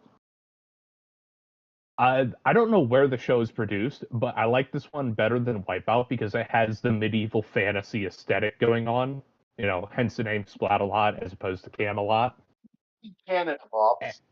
At Canada. Okay, you know what? You Canucks found lightning in a bottle, and I fucking love this. Yeah. It's like, if I watched this as a kid, I'd sign up. I'd fucking sign up. I'd even do like push-ups and shit just to get fit enough to be on the show. It was one of those where it's like, this is so cool. And if I could, okay, before I get too ahead of myself, there are two sides. As opposed to Wipeout only has like the obstacles themselves getting in the way, Splat-A-Lot has the castle defenders, and it's usually people like shooting water at you. They have like a little catapult that fires water balloons. And they're supposed to be, the castle defenders, and the contestants are like the castle raiders. And their whole objective is to get the... Huh? They're called attackers. Yeah, they're called attackers, but they're basically sieging the fort, so to speak. Yeah. But the whoever did this is like, they put up the fortifications. That's kind of what all these obstacles are supposed to be. So the attackers got to get to the other side and claim the crown of Splat-A-Lot. That is a cool concept. I've never seen like two sides, and it's also, it's fun because you have all these actors that I swear some of them look like glam rock. They kind of have that kiss. They got like that kiss look to them with the face paint. Yep. I don't care. I like that little catapult that shoots the water balloons. I like that little thing. Yeah. Then you got like someone like Ballista who's wearing like a full like Celtic fantasy outfit, and then you got like each one's kind of a different guy from a different time period, and then you got like you got that caveman with like the skull on a stick. Yep. Scab. Okay. I'm not good with names on my first watch. Normally I have to watch some things over again. Yeah, I actually used to watch like both of these shows became what I like to call Game Boy adjacent shows. I used to watch these on the Game Boy. I could believe it. In fact, I got some friends that actually have kids, and I'm thinking about suggesting this show to them because it's safe. It's basically just like a foam water park. It is. Yeah, the only sad thing is a lot of kids are gonna want to actually go to this park, and they can't. It's gone. Yeah. Yeah, it doesn't exist. But most shows, see, here's the funny thing. This show, a lot of people, like, this is one of those few shows out there that I have a hell of a time showing it. Like, for the longest time, I couldn't remember the name of this fucking show. Like, Splat-A-Lot was one of those shows I remember watching where I was like, fuck, why can't I remember this? Where did this come from? I remember seeing this. You know how I always say I need to watch something on my own time? Yeah. The only reason I don't immediately go to some of the shows you show me is because they're very story oriented. Yeah. So it's like you kind of gotta pay attention. But this one, I could just throw on in the background. Yeah, that's what made it good. Yeah, I was like, just like how you said with the Game Boy movie or Game Boy show. Yep. All right, guys. So, Soups. So we're gonna get to the verses first, but I want to ask Soups something. As he's Soups. We're talking about these shows. Do either of these shows interest you? I don't know. I was just gonna say I'm gonna head out. Okay, well, if you're gonna head out, that's fine. But yeah, okay. Thank you very much, Soups. We were gonna talk about some more stuff, more Marvel stuff after this, but after we're done the review, we got this and we got a review coming up. But if you're gonna head out, we will talk to you later. I wanted to get you for the Doomsday thing. The Doomsday thing was fucked as far as I'm concerned. It was so much. Yeah, I am not a fan of this at all. I think this is gonna fucking piss a lot of people off. Oh yeah, it's like Thank you. goodbye, Marvel. Yep, goodbye, Marvel. All right. So that was Soups. Check his stuff out. Check his Patreon. He's a good guy. Fun to be around. Does commissions. All right. So Bob, overall, which show do you like more? Splat-a-lot. Without a shadow of a doubt. It's more high energy. One moment. I had like a sneeze coming. Okay, we're good. But Nightmare was a little too slow paced, and it does have that, I guess you'd say, plague that a lot of British shows have. It's kind of dry. Mm-hmm. And I understand that's kind of the style of British TV shows, in a way it's kind of purposely dry. But I was struggling to get through the first 3 episodes, so much so that I kind of skipped ahead a little bit. Yeah, I kind of get what you're saying. It's later seasons it gets a little better, but one thing I will say is they definitely gave those kids some directions. I don't know if you noticed that. Oh yeah, well, and I'm not saying actually, if you notice something, I want you to actually notice something. I was about to mention that it all depends on how old the kids are. It was a mixture of that, but also the one wearing the helmet. Here's something they don't really teach. Directions when it comes to facing. And what I mean by facing is military-wise. Left face, right face, about face. Yep. Quarter left, quarter right. I noticed with the kids' foot movements, when they said, like, turn left, he did, like, a left face. I even saw it in the feet. I was like, somebody taught him how to turn. Yeah, who taught him? That is good. That is good. That was a beautiful left face. The funny thing about that is, if you've not noticed, this is the other reason I did this was both shows were kind of unique in their own way. But if you not noticed the difference between kids' intelligence from this to You'd get like obliterated with information because the dopamine receptors, when you see a new room, you're gonna have like 3 voices talking over each other. Yep. Kind of like right now, you know. Yep. But with how, what do you say, patient? I guess you'd say they had a cadence to who was the speaker. Yep. The only time you'd have an interruption is when the one guy was like, "Warning, team, your life force is getting low." Or, yep. You know, it's like he'd give a warning. That's the only time you'd ever have an interruption. Exactly. And no, I could understand. It had its audience. It definitely has its audience. It just wasn't me. Splat-a-lot's a lot more high octane. That's how you get my attention. It's called classic Nightmare, but yeah. Okay.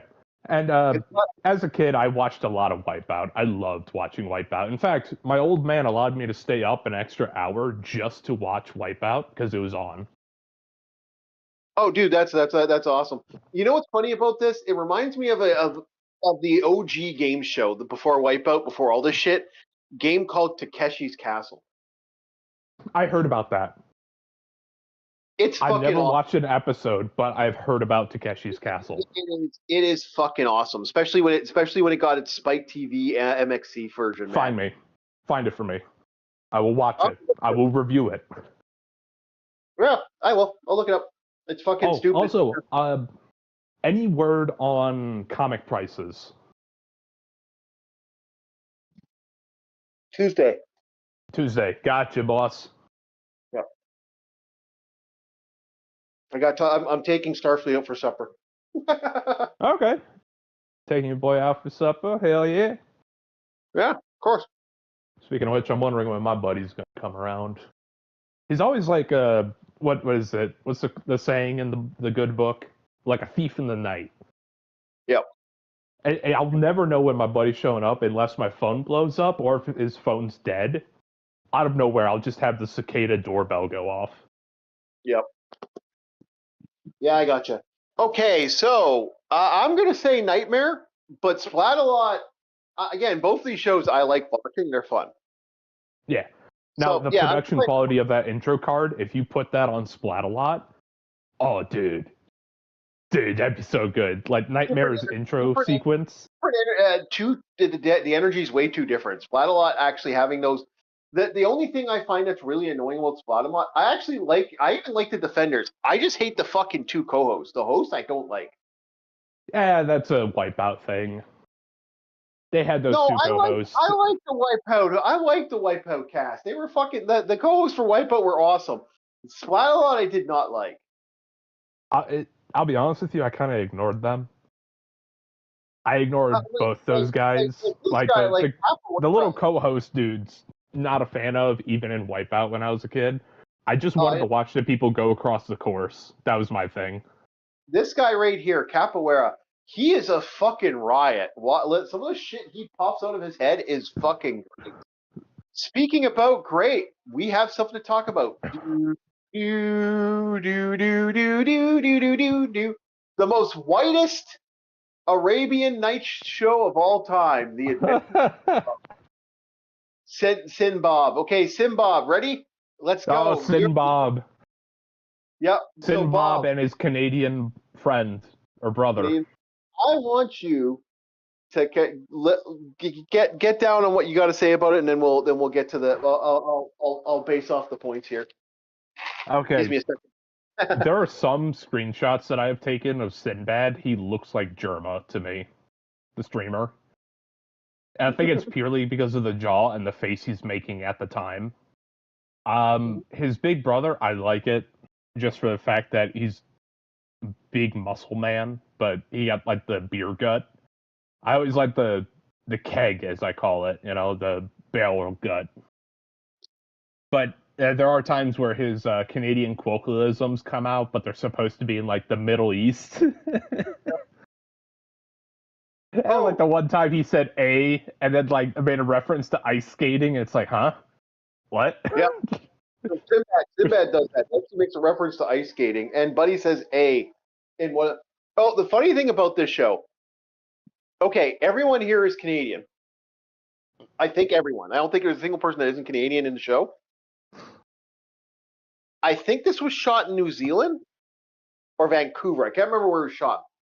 I'd imagine New Zealand because of the difference in terrain at some shots when they have the boat out to sea. We have deserts here in Canada, Bob. You have deserts in Canada? Yes. Full-blown deserts. No lie. I thought you guys were a land of snow and polar bears. How do you have room for deserts unless it's a snow desert? It's like your environment, Bob. It all depends on the environment and where you are. We have actual deserts here. We have sand. Yeah, we have more biodiversity than Canada. I'll argue that point. No, you don't. No, you don't. I would say Canada has far more. Alaska's counted in the U.S. Alaska's just dude. We still have inhabited parts of Canada. They're called the Northwest Territories. There are islands out there that are just as bad as Alaska. Some of them are even worse because they're higher up. Okay, yeah. Anyway. Yeah, America #1. Fuck you, Canada. Become the 51st state. Come on. You know you won't. Okay, Bob, let's get to the review here. Okay. I know. Having a little bit of fun. Trying to burn some time because I know, try to get some energy out. Oh, we're good, man. With the rest of the cast, the prince, I kind of like how they did the prince. Is like, yeah, he's some yuppity yup, but it makes sense why he is the way he is in like up to episode 3. Yeah, he's gone after episode 3, and he never. And it allows for character growth. Yeah, he's. And that's what I liked about it is before he is sees Sinbad and all these other things, and like he needs more money for the kingdom because they're so poor. But he's being played by the magician. You know what's funny? If they left Sinbad alone and not stole his fucking house and all his assets and stole all his money and shit. And imprisoned him. Yeah. If they hadn't fucked with Sinbad, none of this would have happened with him. That's the amusing thing. Like, it was kind of funny how they did it, but it is actually fun watching him be kind of what he is. I hate my favorite scene. It's actually in like episode 1. Go ahead. When Sinbad is in prison and he spots his brother, and his brother's like, "Brother!" and like peels off the fucking wall with the chains, and then as they're talking in the background, you see all the other prisoners like escaping. I love that scene so much because they're just 5 seconds clueless later, about the fucking hole in the wall.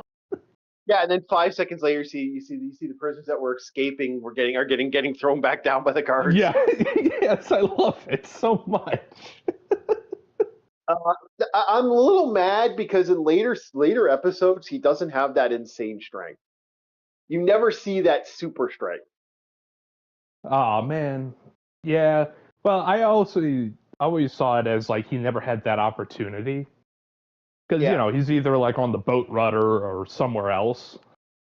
Yeah, There's not but really a setup for him because I only got to like episode 3. Picked up a fucking boulder and threw it or something, like went all giant on someone. That would have been cool. That would have been fun, but they don't really do that with the character. And that's kind of sad because I like everyone in the cast, even Sinbad. I don't hate their acting's awful, but I don't hate them. It's kind of like it's bad good, so bad it's kind of good. It's very hammy, and it has that effect like stage actors are aware they're on a stage play. If anybody's ever been to a play. Yeah, that's the vibe I got from this, and that's kind of the funny thing about it. There's this energy that I wish there was a little more to it, but there wasn't everything we needed. Also, I need to get you Dinkle's hat or whatever that wizard was called. Oh, not Dingle. What's his name? Derby, I think, or something like that. I thought it was like Dingle Dingle or some shit. No, I can't remember his name, but yeah, no, he shows up. He's actually another actor, another Canadian. Both hit. There's like 3 actors in this show that are legitimately red green veterans, and that's one of them. That hat had me rolling at times because yeah, it's pink, it's phallic shaped, but also has the same texture as a beanie, so it's just a really long beanie. Yeah. So all I was able to see was like this wizard's a dickhead, but he's like the complete opposite. He's actually supposed to be like the wizard of good. Yeah, he's nice, he's gentle, he doesn't like fucking with people. He seems to be very patient too. Yeah. So it's not Dermot. Dermot's the name of the hawk. I can never remember this guy's name. Oh, that pisses me off. I can't remember this guy's name for the life of me. And they say his name. I thought it was Dingle Dingle. It's not Dingle Dingle. No, it's not that. It's something else.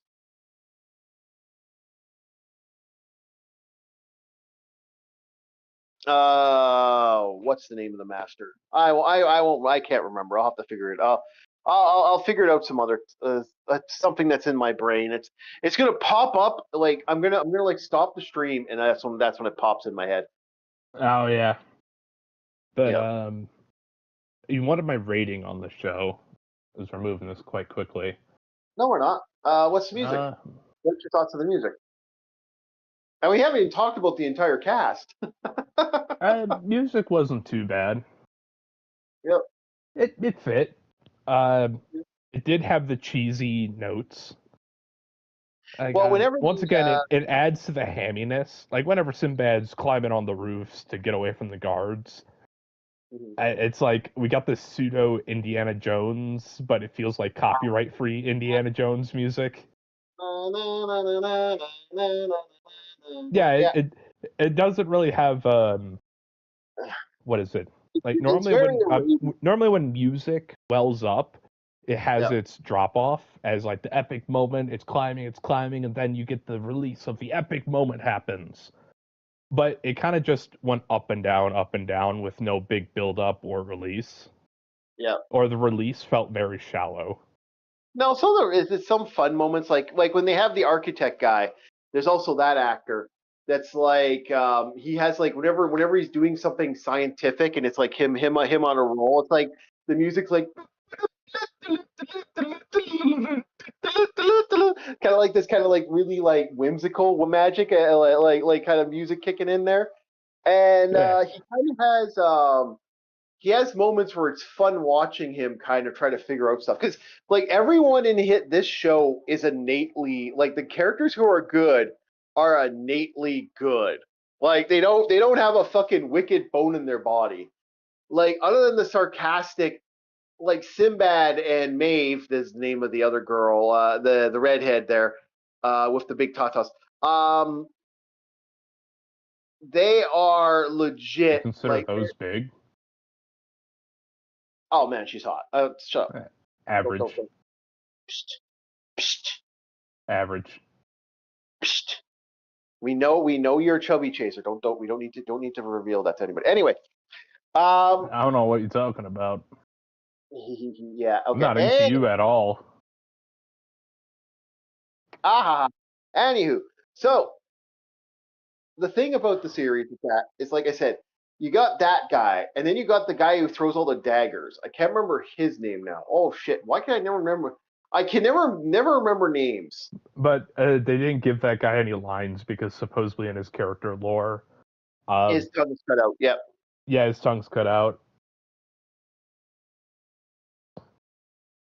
Funny thing is, he's the most perceptive. He's very perceptive. And I like that. And if they allowed him to speak, oh man, I'd imagine Sinbad would never be caught by surprise. Yeah. Yeah, he seems to be smarter than the average bear, and I kind of like that. And they do. He's acting his fucking heart out too. Like that. That's the thing about it. He is acting as hard as he can. There's a lot of fun in this with his fighting style and stuff. He kind of uses a small cut, like it's almost a dagger, but it's not really a dagger. It's not a falchion. Is it a falchion? He does occasionally use the cutlass. You know, the cutlass, the stereotypical Arabian cutlass that you see in like Aladdin, where the big blade. That's way too small for a cutlass. It's actually it's way too large. No, not his sword. The only sword I ever seen him use was whenever somebody tosses him their cutlass. Most of the time, he's a knife thrower. No, he has a little sword with him. He has a little dagger. But it's like a dagger short. It's a dagger blade, but I don't know what it actually is. It's like not a cut. It's not a cutlass, but it's not a. It's interesting because it's shaped like a falchion, but it's like the top. It's like the hilt is strapped to the very top bit of a falchion, and a lot of times the way he wields it, he kind of keeps it in turn. Like he uses the famous downward dagger type style. Which does not work good for slicing, guys. You want to fucking stab. You want to stab if you're doing the downward. Yeah. Little pro tip there. Were you able to see the grip at all? Did it look like a steak knife or a typical sword? It looked like a sword, but it even had a guard. It has a guard.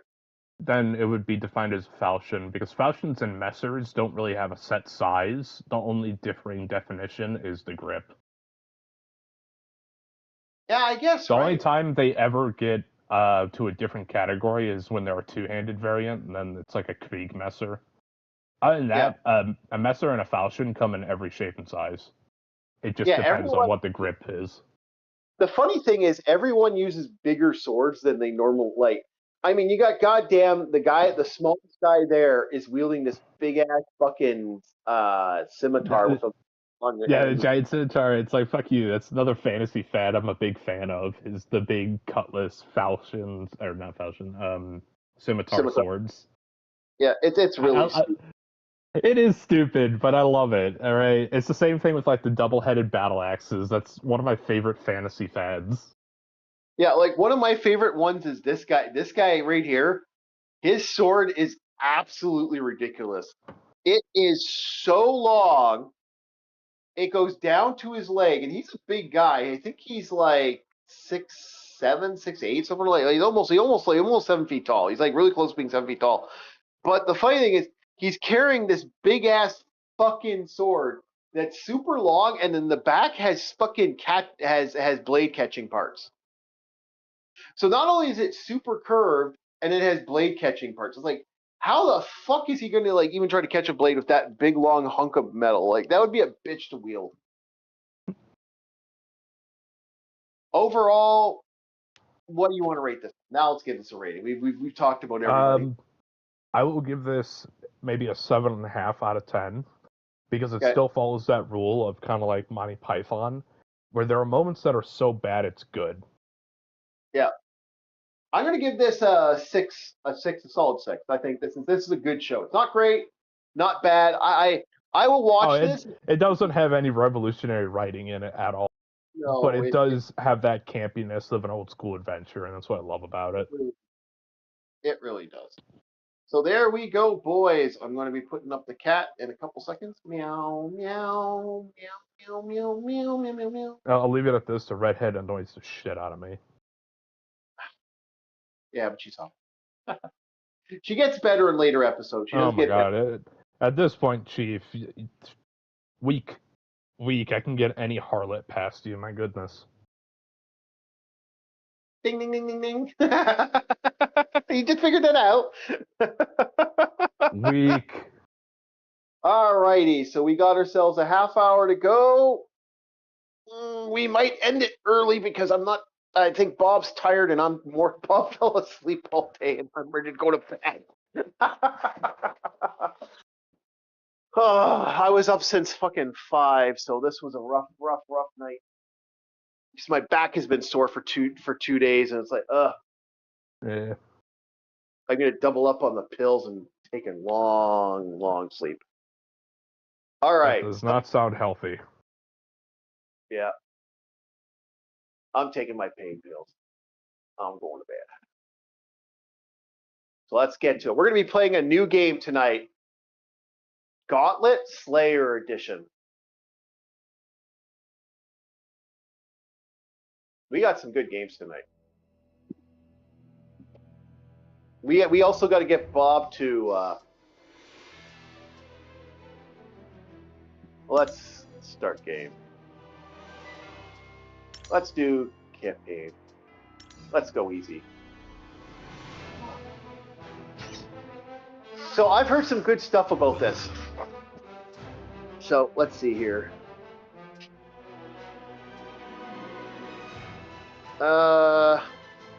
Oh, we can't pick Necromancer yet. Warrior. Oh, I can't do anything. Okay, let's do this. All right. Yeah. A Diablo, like,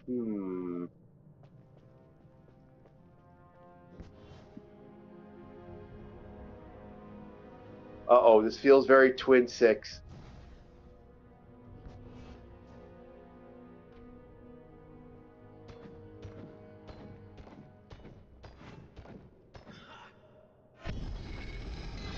Welcome. I am Morak, the only wizard power. Can I zoom in? Nope. Oh, I'm not gonna have fun with this.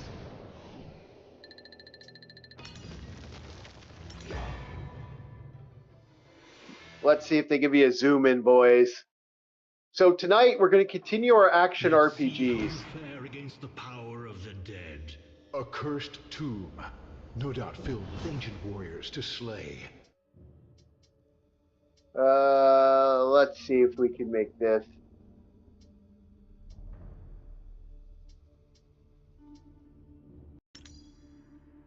Let's make it slow.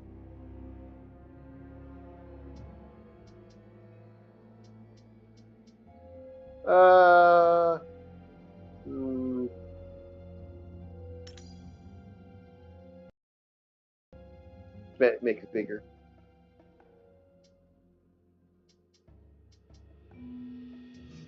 The perfect start. Oh, to there my we go. legend.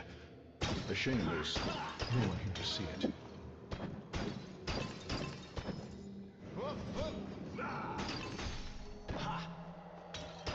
So what do you think of this game? Oh wait, I guess you can't think of anything, can you, Bob? It's not. No, I can't think of anything. Head empty. Yeah. There you go. Now. Where are my jingly keys? Well, watching the video for this. Is it up?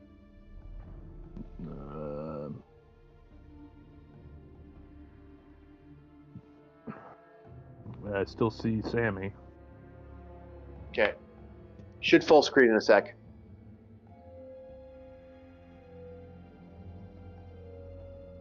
Oops.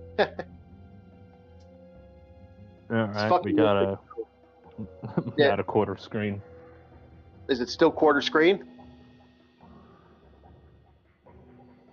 Ah, okay. Hold on.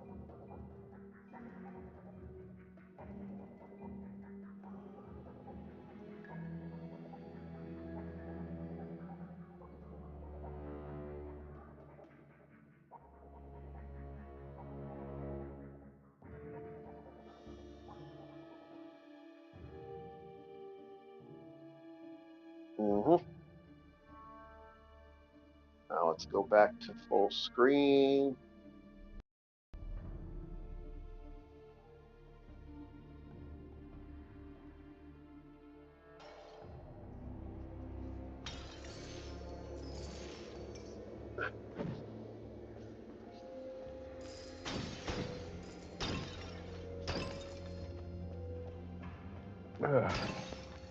There we go. You could play this game. I just don't like the fact there's no zoom function. I like being able to zoom in.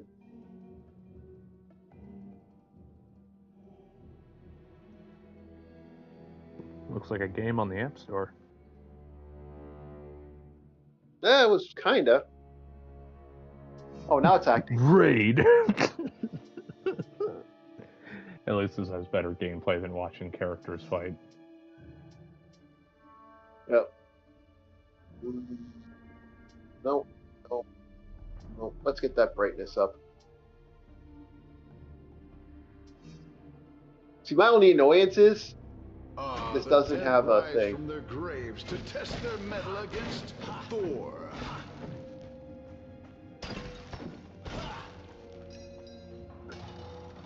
My only pet peeve is I want to have the game more full screen. I don't like when the game's small screen like this. So this may end up on the, well, this was $2, so I'm not complaining. I might go to something else though. We may move to something else.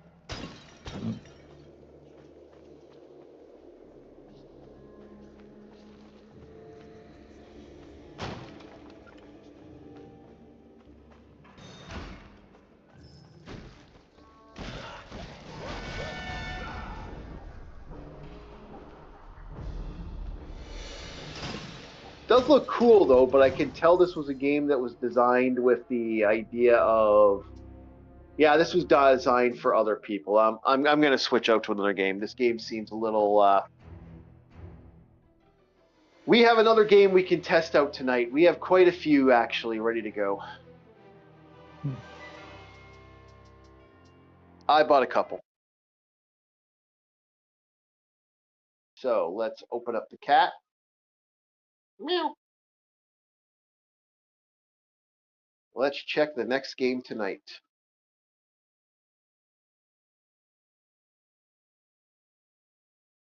And let's turn off GOG.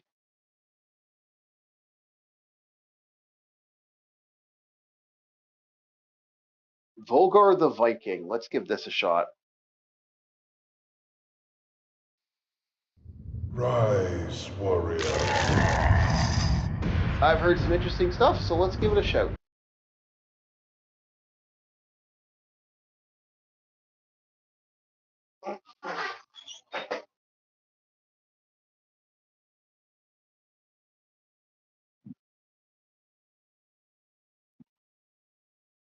Okay, well, Vulgar's appearing. Vulgar's full screen now. That is going bye-bye. Vulgar is full screen. We are ready. All right. Let's... Oh, walk left to begin. Let's go.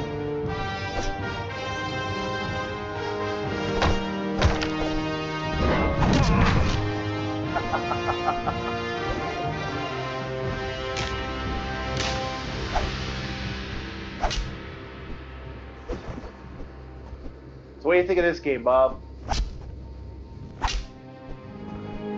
A video game. It's like a Conan-esque barbarian hack and slash platformer. Yeah. Actually, shockingly enough, when I saw this, I was like, okay, this looks like someone's like early game, but like it doesn't look that bad for an early game, right? So Yeah. I figured, you know, $2, sure, $2, okay, got my attention.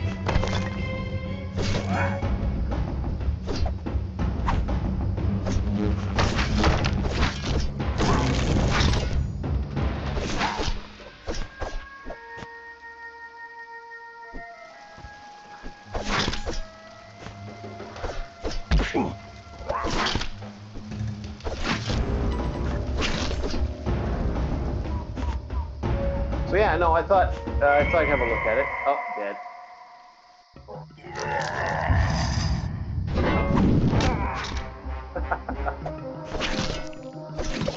So yeah, I thought, what the hell? Let's have a look at this. So other than that, because we haven't had a good Conan, I haven't had a good Conan game in a while. That like I don't mind Exiles, but I'm not a super fan of Exiles. So I'm kind of like, yeah, it's something.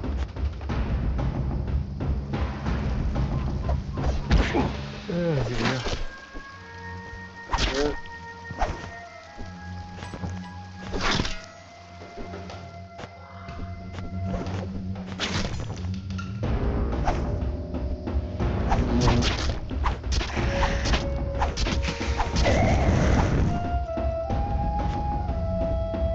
I know, I can't go look up that. Not yet, anyway.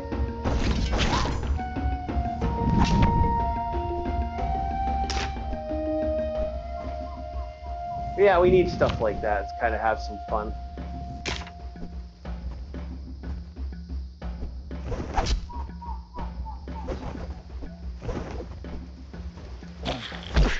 I like the idea of the weapon. It's the armor you get that you collect the armor based off what you're doing. Yeah.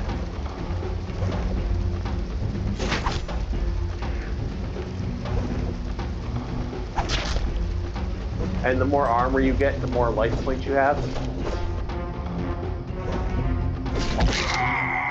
Shit, dead.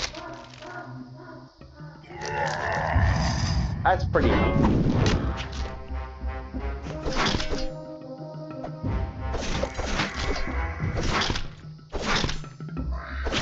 Classic battle game. So yeah, I figured, what the hell, let's have a look at it.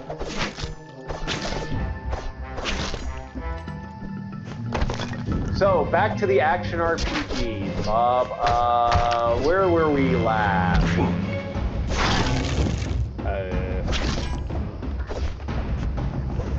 You got the list. Oh, yeah, action RPGs. I gotta get up and get that piece of paper because somebody didn't tell me to get it before we started this. Why wouldn't I'm walking. Yeah, this game ain't bad. For a first timer, I don't mind this. Not as good as some of the other games I've seen out there, but not bad. Alrighty. So we have the main event. Something I've been wanting to play for a long time. Project Zomboid.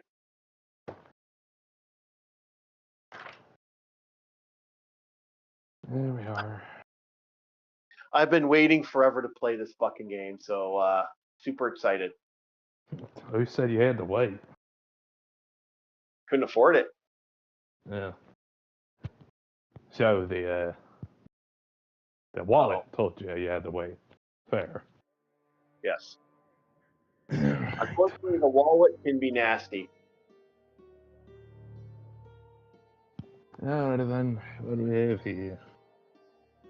Yeah, action RPGs, Elden Ring, Bloodborne, Dark Souls 3, Fallout 3, Fallout New Vegas, Fallout 4, Diablo 3, Knights of the Old Republic, Mass Effect 2, Yakuza, Crimson Desert.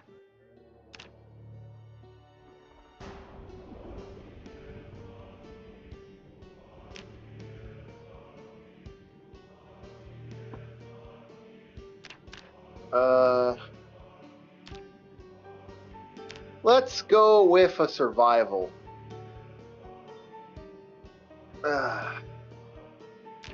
Or we could go builder. Construct, form, explain, a more relaxing experience, custom sandbox. You know what? We're going to go for our first game plan. You know what? Let's go survivor. So where are we going first? I'm going to go here now.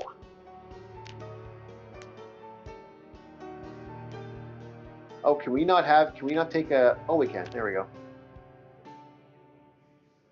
I'm going to take a carpenter.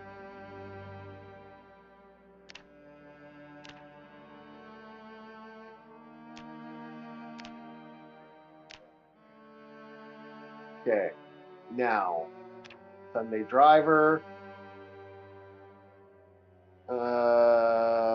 Let's take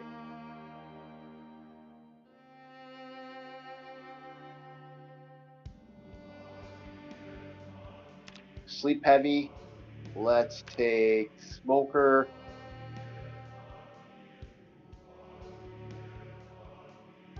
Let's take high first. Okay.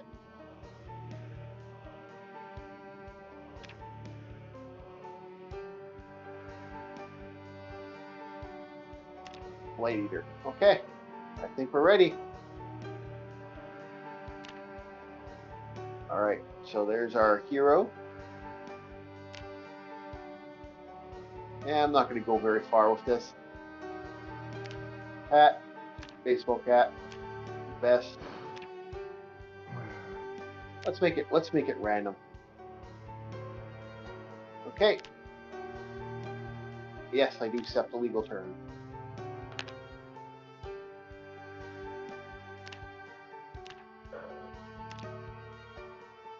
I often wondered, when did the EULA start coming in? I'm not talking about like the ratings for games. I'm talking about like the accept the terms and conditions. Oh, that shit has been around forever. Like terms and conditions, but that really started becoming a thing in the 90s. Okay, because I was wondering, it's like a lot of the games I played didn't have too many of these. Because when we started shifting to the more online play back in like, what is it, the late 90s, early 2000s, I really noticed some of the restrictions and where they forced you to read all of it when we started getting into the 2010s. And that's when it was like, Jesus, man, why do you have to have paragraph on top of paragraph? My goodness. Because kids play these games, and they shouldn't be. You asked. I'm about to say the rating says it all. Technically. Yep. This is one of those cases where it should come back upon the Guardian, because it's like, why is little Timmy playing Manhunt? It's an M-rated game. Yep, exactly. Okay, so this is going to be interesting. From what I can see, I have to use the control. I can use the controller for some of it, but I can't use the controller for other. Like, oh, there we go. Okay. Grab all. We're going to take the shirt. Okay, I see now. D-pad for buttons, this for that. Anything in the microwave? Ooh, there's canned beans. Ludo.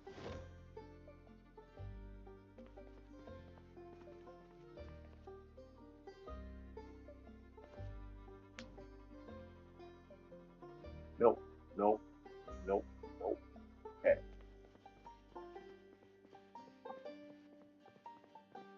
Well, interact. Oh, do I not have any, no power?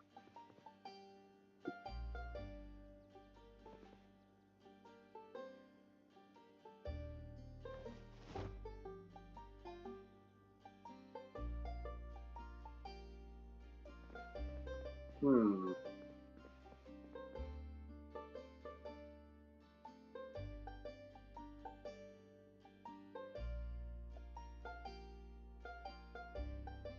Oh, there we go. Let's see here. Oh, we know what the weather's like. Can I move this? Oh, I can. All right, there we go.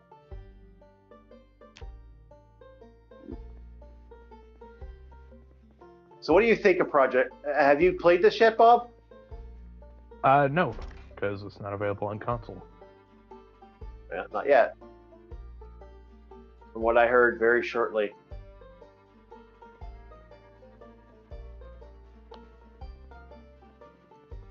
I want to know how to turn the TV on. It won't let me. Yeah.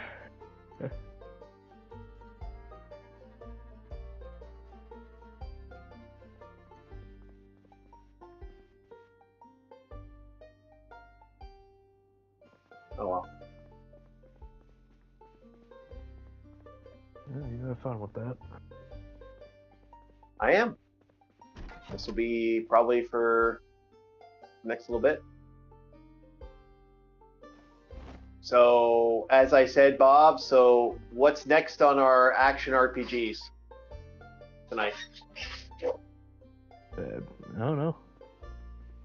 We compiled a list. Want to keep the list going? Yes, of course. We're not done yet.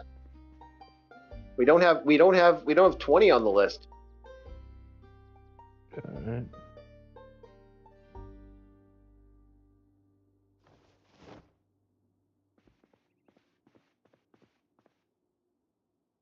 I would mention Kingdoms of Amalur Reckoning, but I don't know how many people are aware of that. Kingdoms of Valinor? Yes. Yes, actually.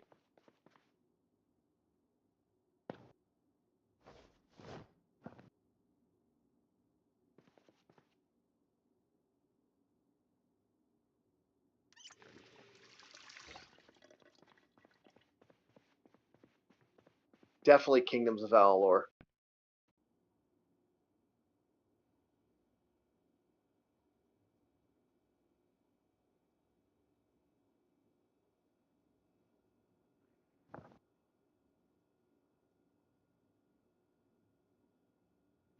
Alright, your turn. Well, are we just adding that? Is that it? Like, do you want to explain anything about Kingdoms? Oh, other than the fact that you move around, you actually fight. It's no turn-based. You have 3 different trees you can go for. You got the might, magic, and finesse.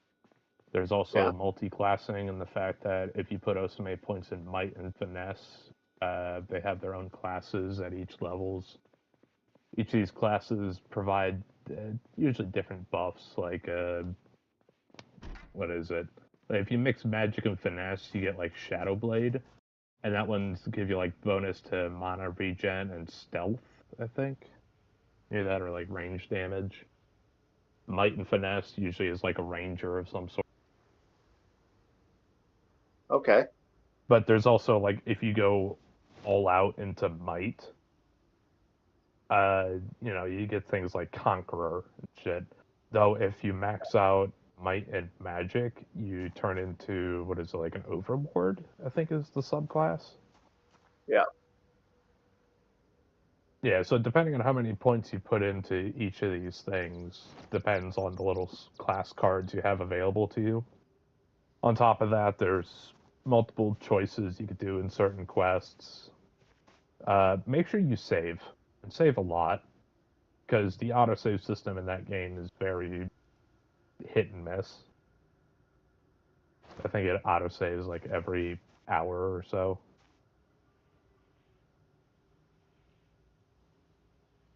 But you also have abilities such as smithing, you could do rune crafting, there's also potion making. And the neat part is the potions, if you fuck them up, can also have drawbacks. Like, yeah, you heal yourself and you give yourself stamina, but you have a constant electric proc on you that ticks 5 health points every second that it's active. Yeah. There's also cursed chests, so there's not just one way of lockpicking, there's the magical lockpicking, such as removing a ward. If you fail to remove a ward, there's multiple effects that could happen from that, really depends. You could have the constant fire, electric, or whatever the other element procced on you. You could also have like the shadow curse, which gives you physical negatives. Not only is there multiple choice with quests, some of the voice acting is actually pretty solid. There's a level of give a fuck put in the game, and it does have that cartoonish pseudo World of Warcraft style to it. The plate armors for the Might is very top heavy. You got like that Dorito body going on. I was never a fan of that, like, oh, to make your guy look strong, we just give him really big shoulder pads. I never understood that. I always hated it. But you have multiple choices of weapons, but each fall in their own categories. Like, what is it? Hammers, greatswords, and swords fall into might. Bows, daggers, and something else falls into finesse. And the mages have staves, chakrams, and wands. But like I said, you can also mix and match those. Yep. I always enjoyed chakrams because I thought they were neat. So that's why I did like might and magic. Yeah, there's a lot to that game. There was. Though there also is kind of like that fuck you at times where you're not leveled enough to fight this thing. Uh-oh, Like, you go through like the first half of the mission, and it's like, okay, yeah, these enemies are about average. I'm whooping their ass. You know, decent adventure. You fight the boss, and he's like 10 levels, maybe even 20 levels higher than you're supposed to be.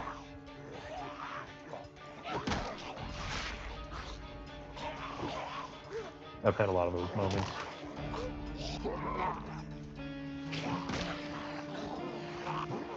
Oh, I'm so dead. Yeah, it's over. Okay. All right, first test. Let's do it again. If I'm not mistaken, there was something about fate in the game. It's like you're a fate breaker, I think it is. Yeah. And that's Yeah, you basically are constantly coming back from the dead. Like, people, like, the weird thing about that game, let's see if we can fix this a little bit. To finish off some enemies, you got like the ability to fate break some things, where you do like this flashy finisher where you pull out like a great sword made of light.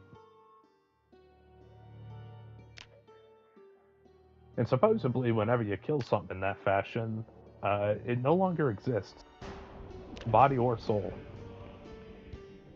All right, so this is going to change the reticle a little bit, so I got to fix it. That's why fate breakers are, they kind of have that terror to them. Yeah. Like, this thing could destroy not just your body, but also your soul. Yeah. So that's why both the sides of good and evil are hesitant towards you. Yeah. Because you're dangerous. You're equally as good, strong as... Yeah. Oh, also, those class cards come in the form of fate cards. Yeah. Since you're a fate breaker, you can kind of pick and choose. But the fate cards are like tarot cards, so the guys are magic men that are tarot readers. Yeah. So we can't talk about this without talking about one of the more interesting versions of this, where Let's custom the sandbox next. Should I mention Two Worlds? Yeah, well, Two Worlds. Yeah, actually, we have to because that was one that should go on the list. Also, Okay. we can't not talk about action RPGs without talking about one of the biggest and most popular games. The fact that we haven't brought it up yet is sad. Keep moving, Baldur's Gate Dark Alliance. We have forgotten Fable 1 and 2 because both those games were super popular. Yeah, give me the descriptions of the Fable games, Bob. You probably played a lot of those, right? One moment, I'm writing. No problem. Two Worlds going on the fucking bottom. Just... No, absolutely. That's why I was like, should I even mention it? Because Two Worlds is atrociously bad.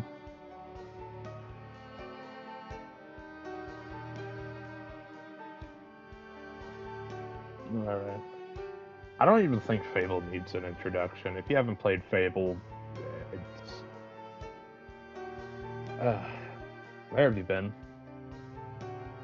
Like, Fable 1, I understand. Fable 2, fine. But Fable 3, you at least had to have played Fable 3. That shit was all over the Microsoft Store back in the Xbox days. It was actually really hard to escape Fable. People love Fable 1. Like, there is a hard-on voter for Fable 1. There is Fable no... 2 has to be my favorite. Yeah, there's a boner for Fable 2. Even though I like Fable 2 a little more, I understand why people didn't like, Fable 3 is dog water. Yeah, Fable 3 is. It's like you took a game where you could do multiple things, but you made it linear. Why? Why'd you make it linear, Microsoft? Yeah. They always go with the excuse, we don't want players to get lost. Well, that's part of the action RPG/RPG experience. You are going to have moments where you get lost. That happens. Whether or not you have a big enough brain, if your brain's wrinkly enough to figure a way back.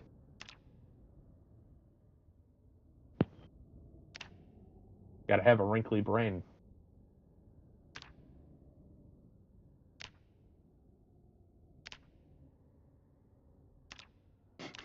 Exactly. You gotta be thinking about like FPSs like Call of Duty. It's like, yeah, they never really thought about their audiences getting lost. Probably because Call of Duty is such a simple press go type of title. Yeah, exactly. You don't really question too many things in Call of Duty. Just kind of go with it. See, that's what made me kind of laugh about that, because in a lot of ways, it's...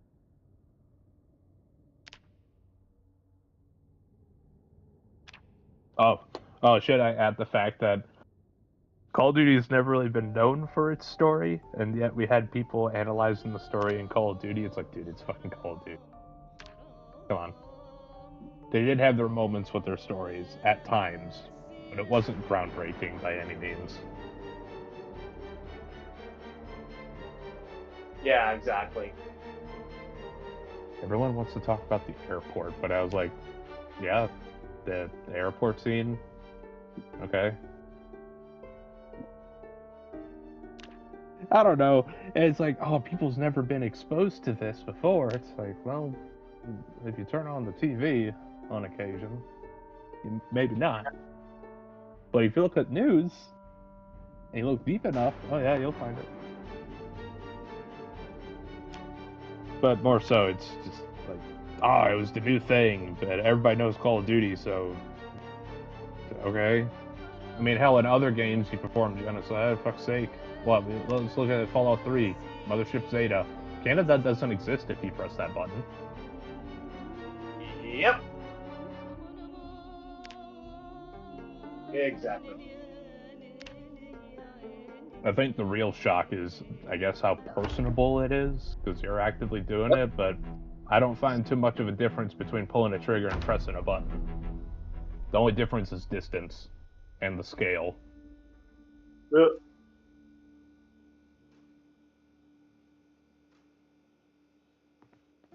All right, let's see here. Mhm. I mean, hell, you also press the button in Fallout 3 with, if you go with Tenpenny, Megaton doesn't exist anymore. Yep.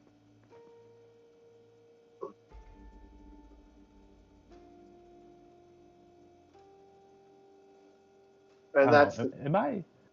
Am I just numb to certain things? Is that where I've come to? no. I think you're just, like most other people in society. It's a game. Who cares? True.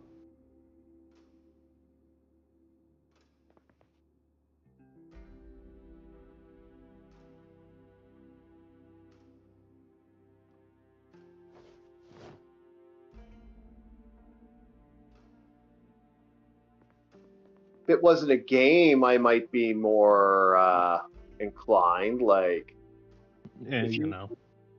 yeah, if you're like, oh, I killed a bunch of people. That's awesome. Ha ha ha ha ha. No, then you're like, excuse me. Hold it right there. What do you mean by that? Wait, what do I mean by what? No, that would be my initial question to said individual. Yeah, exactly. Like, What do you mean by that? I've committed quite a lot of genocide in my life in video games.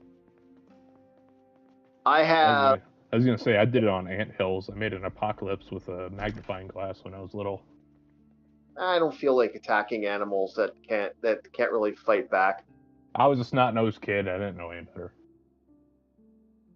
I guess. Do I feel bad about it? Maybe I should. Not really. Kids do stupid things all the time. Yeah, I wasn't a fan of doing stuff to animals. I've always been one of those guys where I'm like, nah. Ants are bastards when they get into your house. They are. Oh, I have killed things.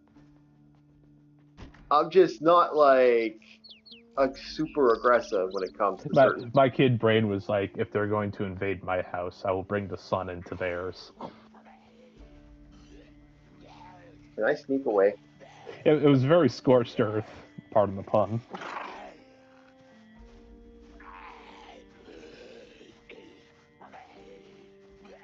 Yeah, I gotcha. Though I always did like the large black ants. I thought they were cool. I don't know what it was about them. Probably because they're larger than the little small red ones. And they could actually bite back. That was the fun part. Sometimes they'd bite you and they'd keep trying to bite you like, ah, ah. Yeah, keep going, little buddy. Keep going. You ain't gonna draw any blood.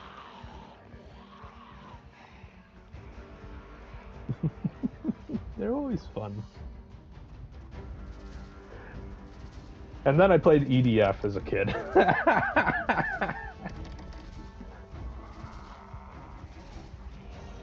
Yeah, that's not. I don't know. I've always been a guy that believes in the. The Ravagers. The Ravagers are coming to Earth.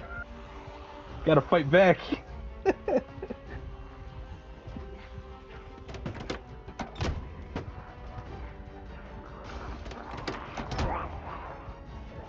Run, run, zombies!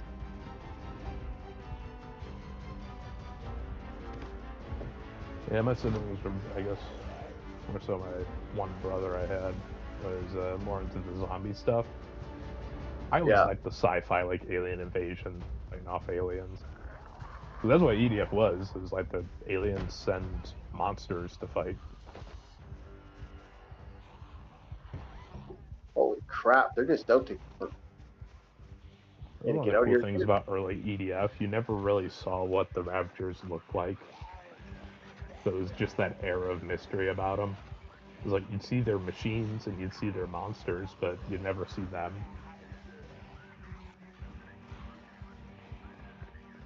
Yeah, I see what you're saying.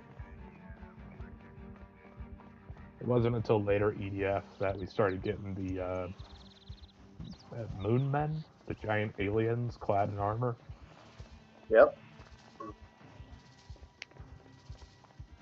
Which is why I have a little theory that the early EDF was actually the scout forces of planets to take over.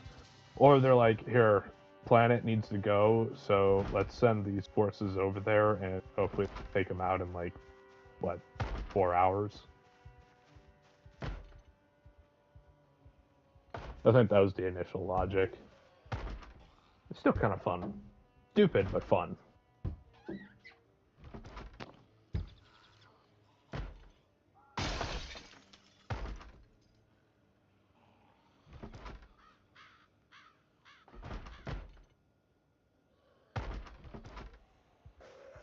Run! Fucking.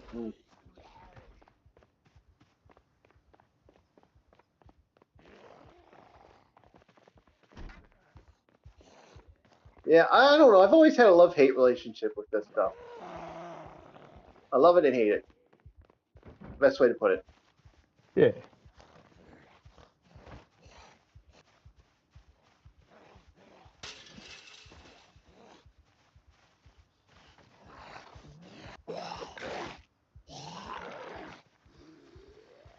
I need to definitely learn how to hot queue items.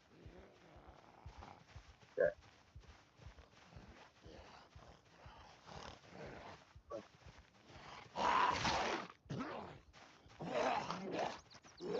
Because I can't seem to equip my plunger. Equip primary. Alright, there we go. Ah! Shit! No! Fuck off! Man, what am I doing? Yeah, no, I definitely need to play this with a control tab. Control pad version is not good. I'm dead.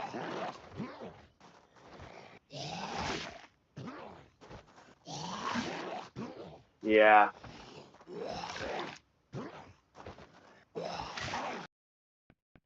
Yeah, I definitely need to figure this out. I'm gonna sit down and figure that out.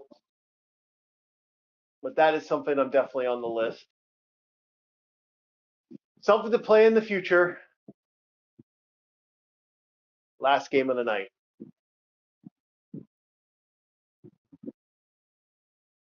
A lot of these games were super cheap, so I'm like, I want to play something where I want to have some serious fun. So we're going with Dishwasher here. Mm-hmm. This is a good game, by the way.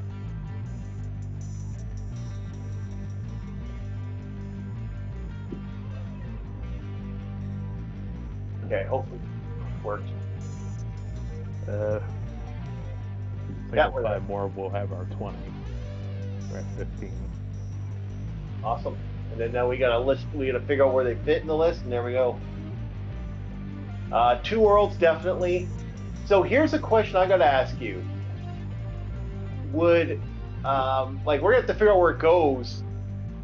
But what's your thoughts on the game of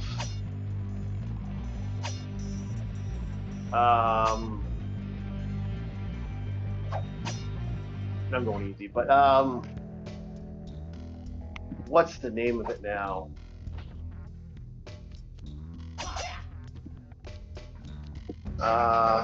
Fuck, I'm gonna have a freaking dumb moment here. Dragon Age. Do you think that should that be an action RPG? That is up in the air. Would you say it's turn-based at any moment? It's both, though. Yeah, that's the key factor. You could play like an RPG or play it as an action RPG. I'm gonna say no because it's a hybrid. Okay. All right. I would add it. Like, if we can't think of anything, sure, I'll throw Dragon. Yeah, but then we got to put it high up there. Yeah. And that's going to be way the fuck up there. That's still popular to this day. I understand. Yeah. But I think just because of its hybrid status, I'm gonna say no, because all these games we pointed out, you can't go into a turn-based mode. They just are an action RPG. Okay. Oh.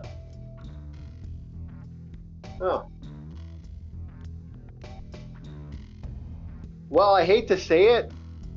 No, I guess that would be survival. That's RPG. That's survival. Can't do Zelda. We've done Deus Ex. But which Deus Ex do you want to do? The original. Okay, but what about Human Revolution? I like Human Revolution. That's also popular. It is. Yeah. I thought that was a hated one. No, Deus Ex 2 is the one that's hated. Invisible War.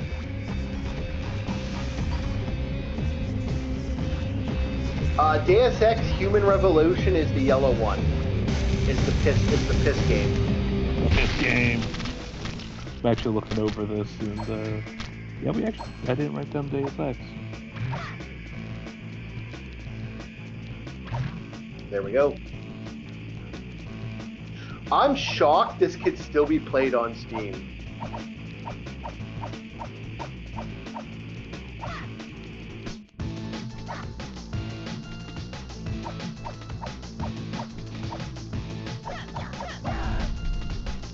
Oh, why can't I get out here? That's my only problem. Now I'm stuck. What the hell? There we go. Wasn't loading. Now it's loading.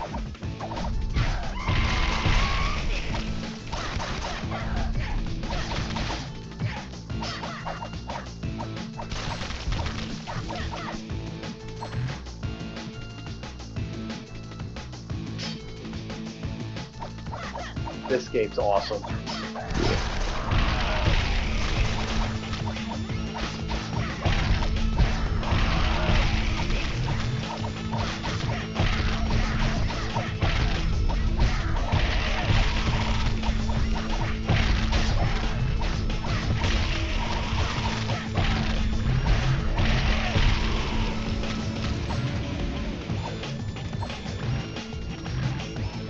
Yeah, no, let's see, what's next on that list?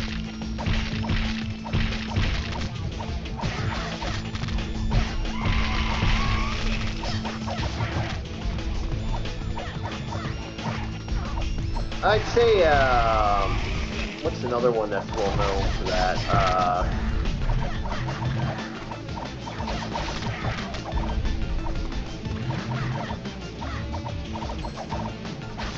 Let's see here. I'm trying to think now. We can't do Diablo because we already did Diablo.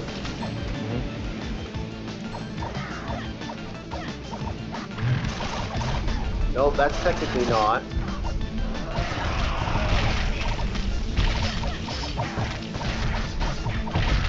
Huh.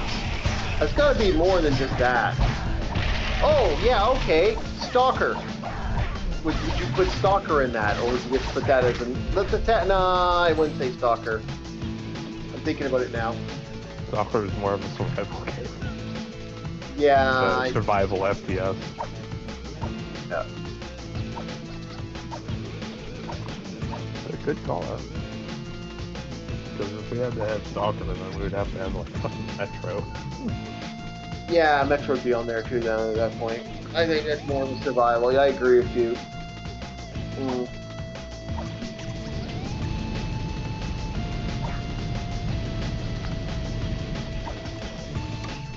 You can't add Metroid.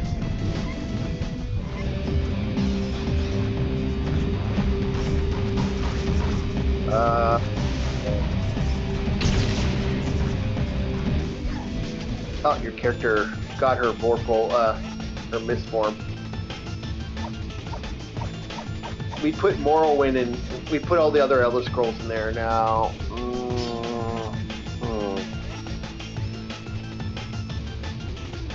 We decided not to put Genshin Impact in these, but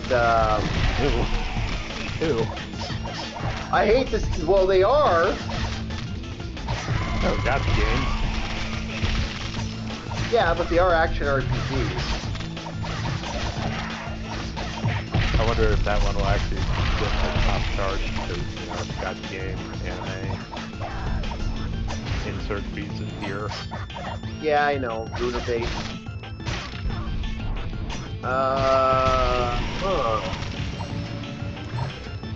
Well,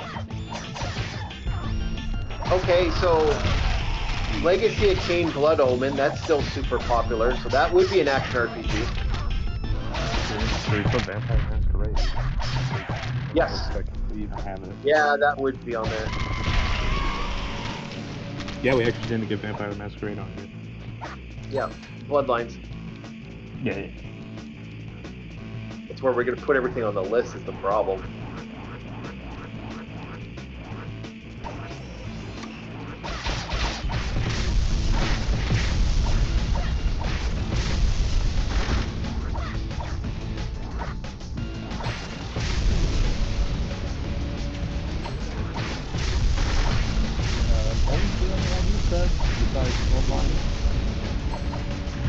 Well, Vampire the Masquerade, and then it was Deus Ex Human Revolution.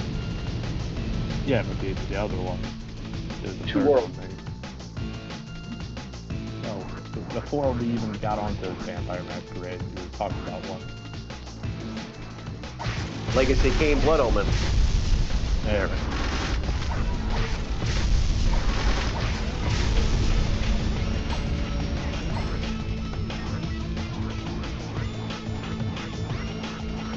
That, even though it's a top-down, isometric, that is an RPG. Action RPG. Yeah, it is action RPG.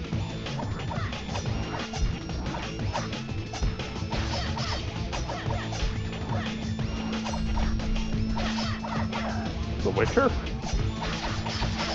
Did we not put The Witcher on there? Oh no. I'm certain we did. I think it was Witcher 3, wasn't it? Yeah. Let me put that down. Yeah.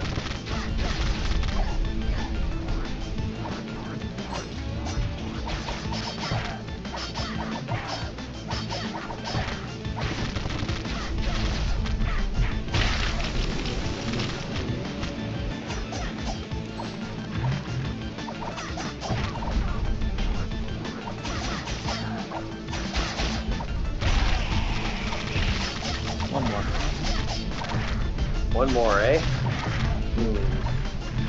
Two Worlds? Fuck off, we already got that. We got... Okay, we did get... Oh, there are other ones, but I can't... They're not coming to mind right now, but I know I've played them. Dark Cloud, technically.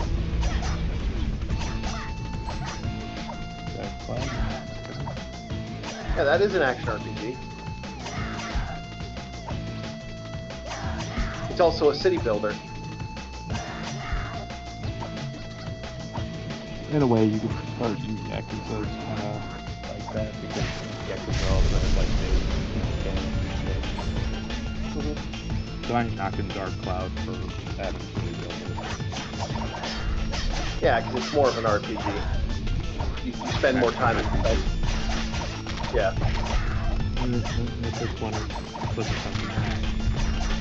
Yeah. So now we got to figure out where we're gonna put that list.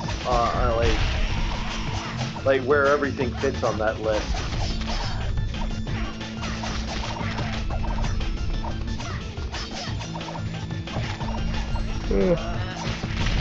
Yeah, we'll figure that out. Yeah.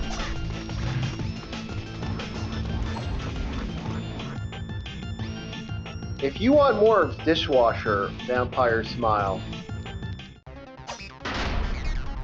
give me a heads up. This is a badass game. I love this game. Oh, I got my ass kicked.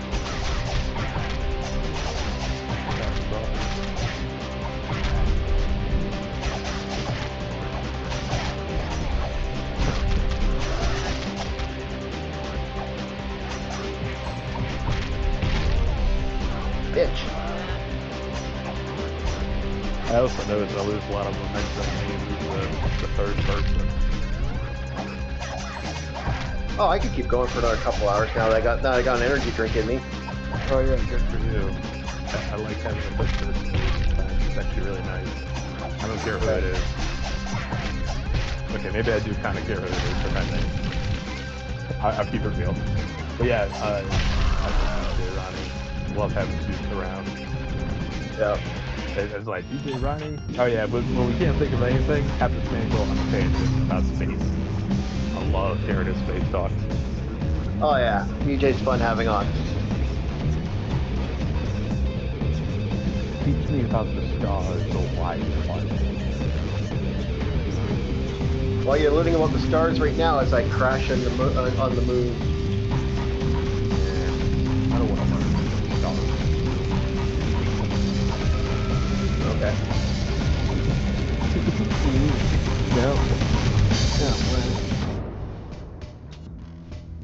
There we go.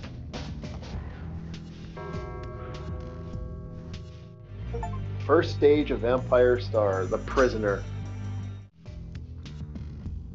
Now she's got her chainsaw hand.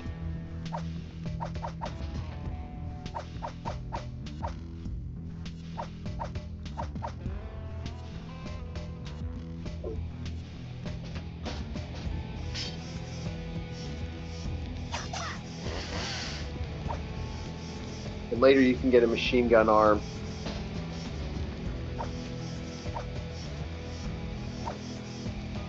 And I got my cat familiar.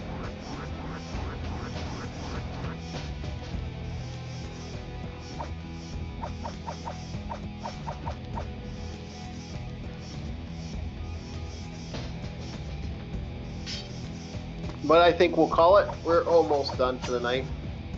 Yeah, but we'll call it there. Send me that list, and I will. We'll do the rest of this later because we have one more day for that. Yeah, And I'd like to thank everybody for watching us play games. Yeah, we did more than play games. We talked about things. Stuff. We reviewed stuff. We had fun. I think this was a good one. I'd like to thank everybody, and we'll see you next time on Orc War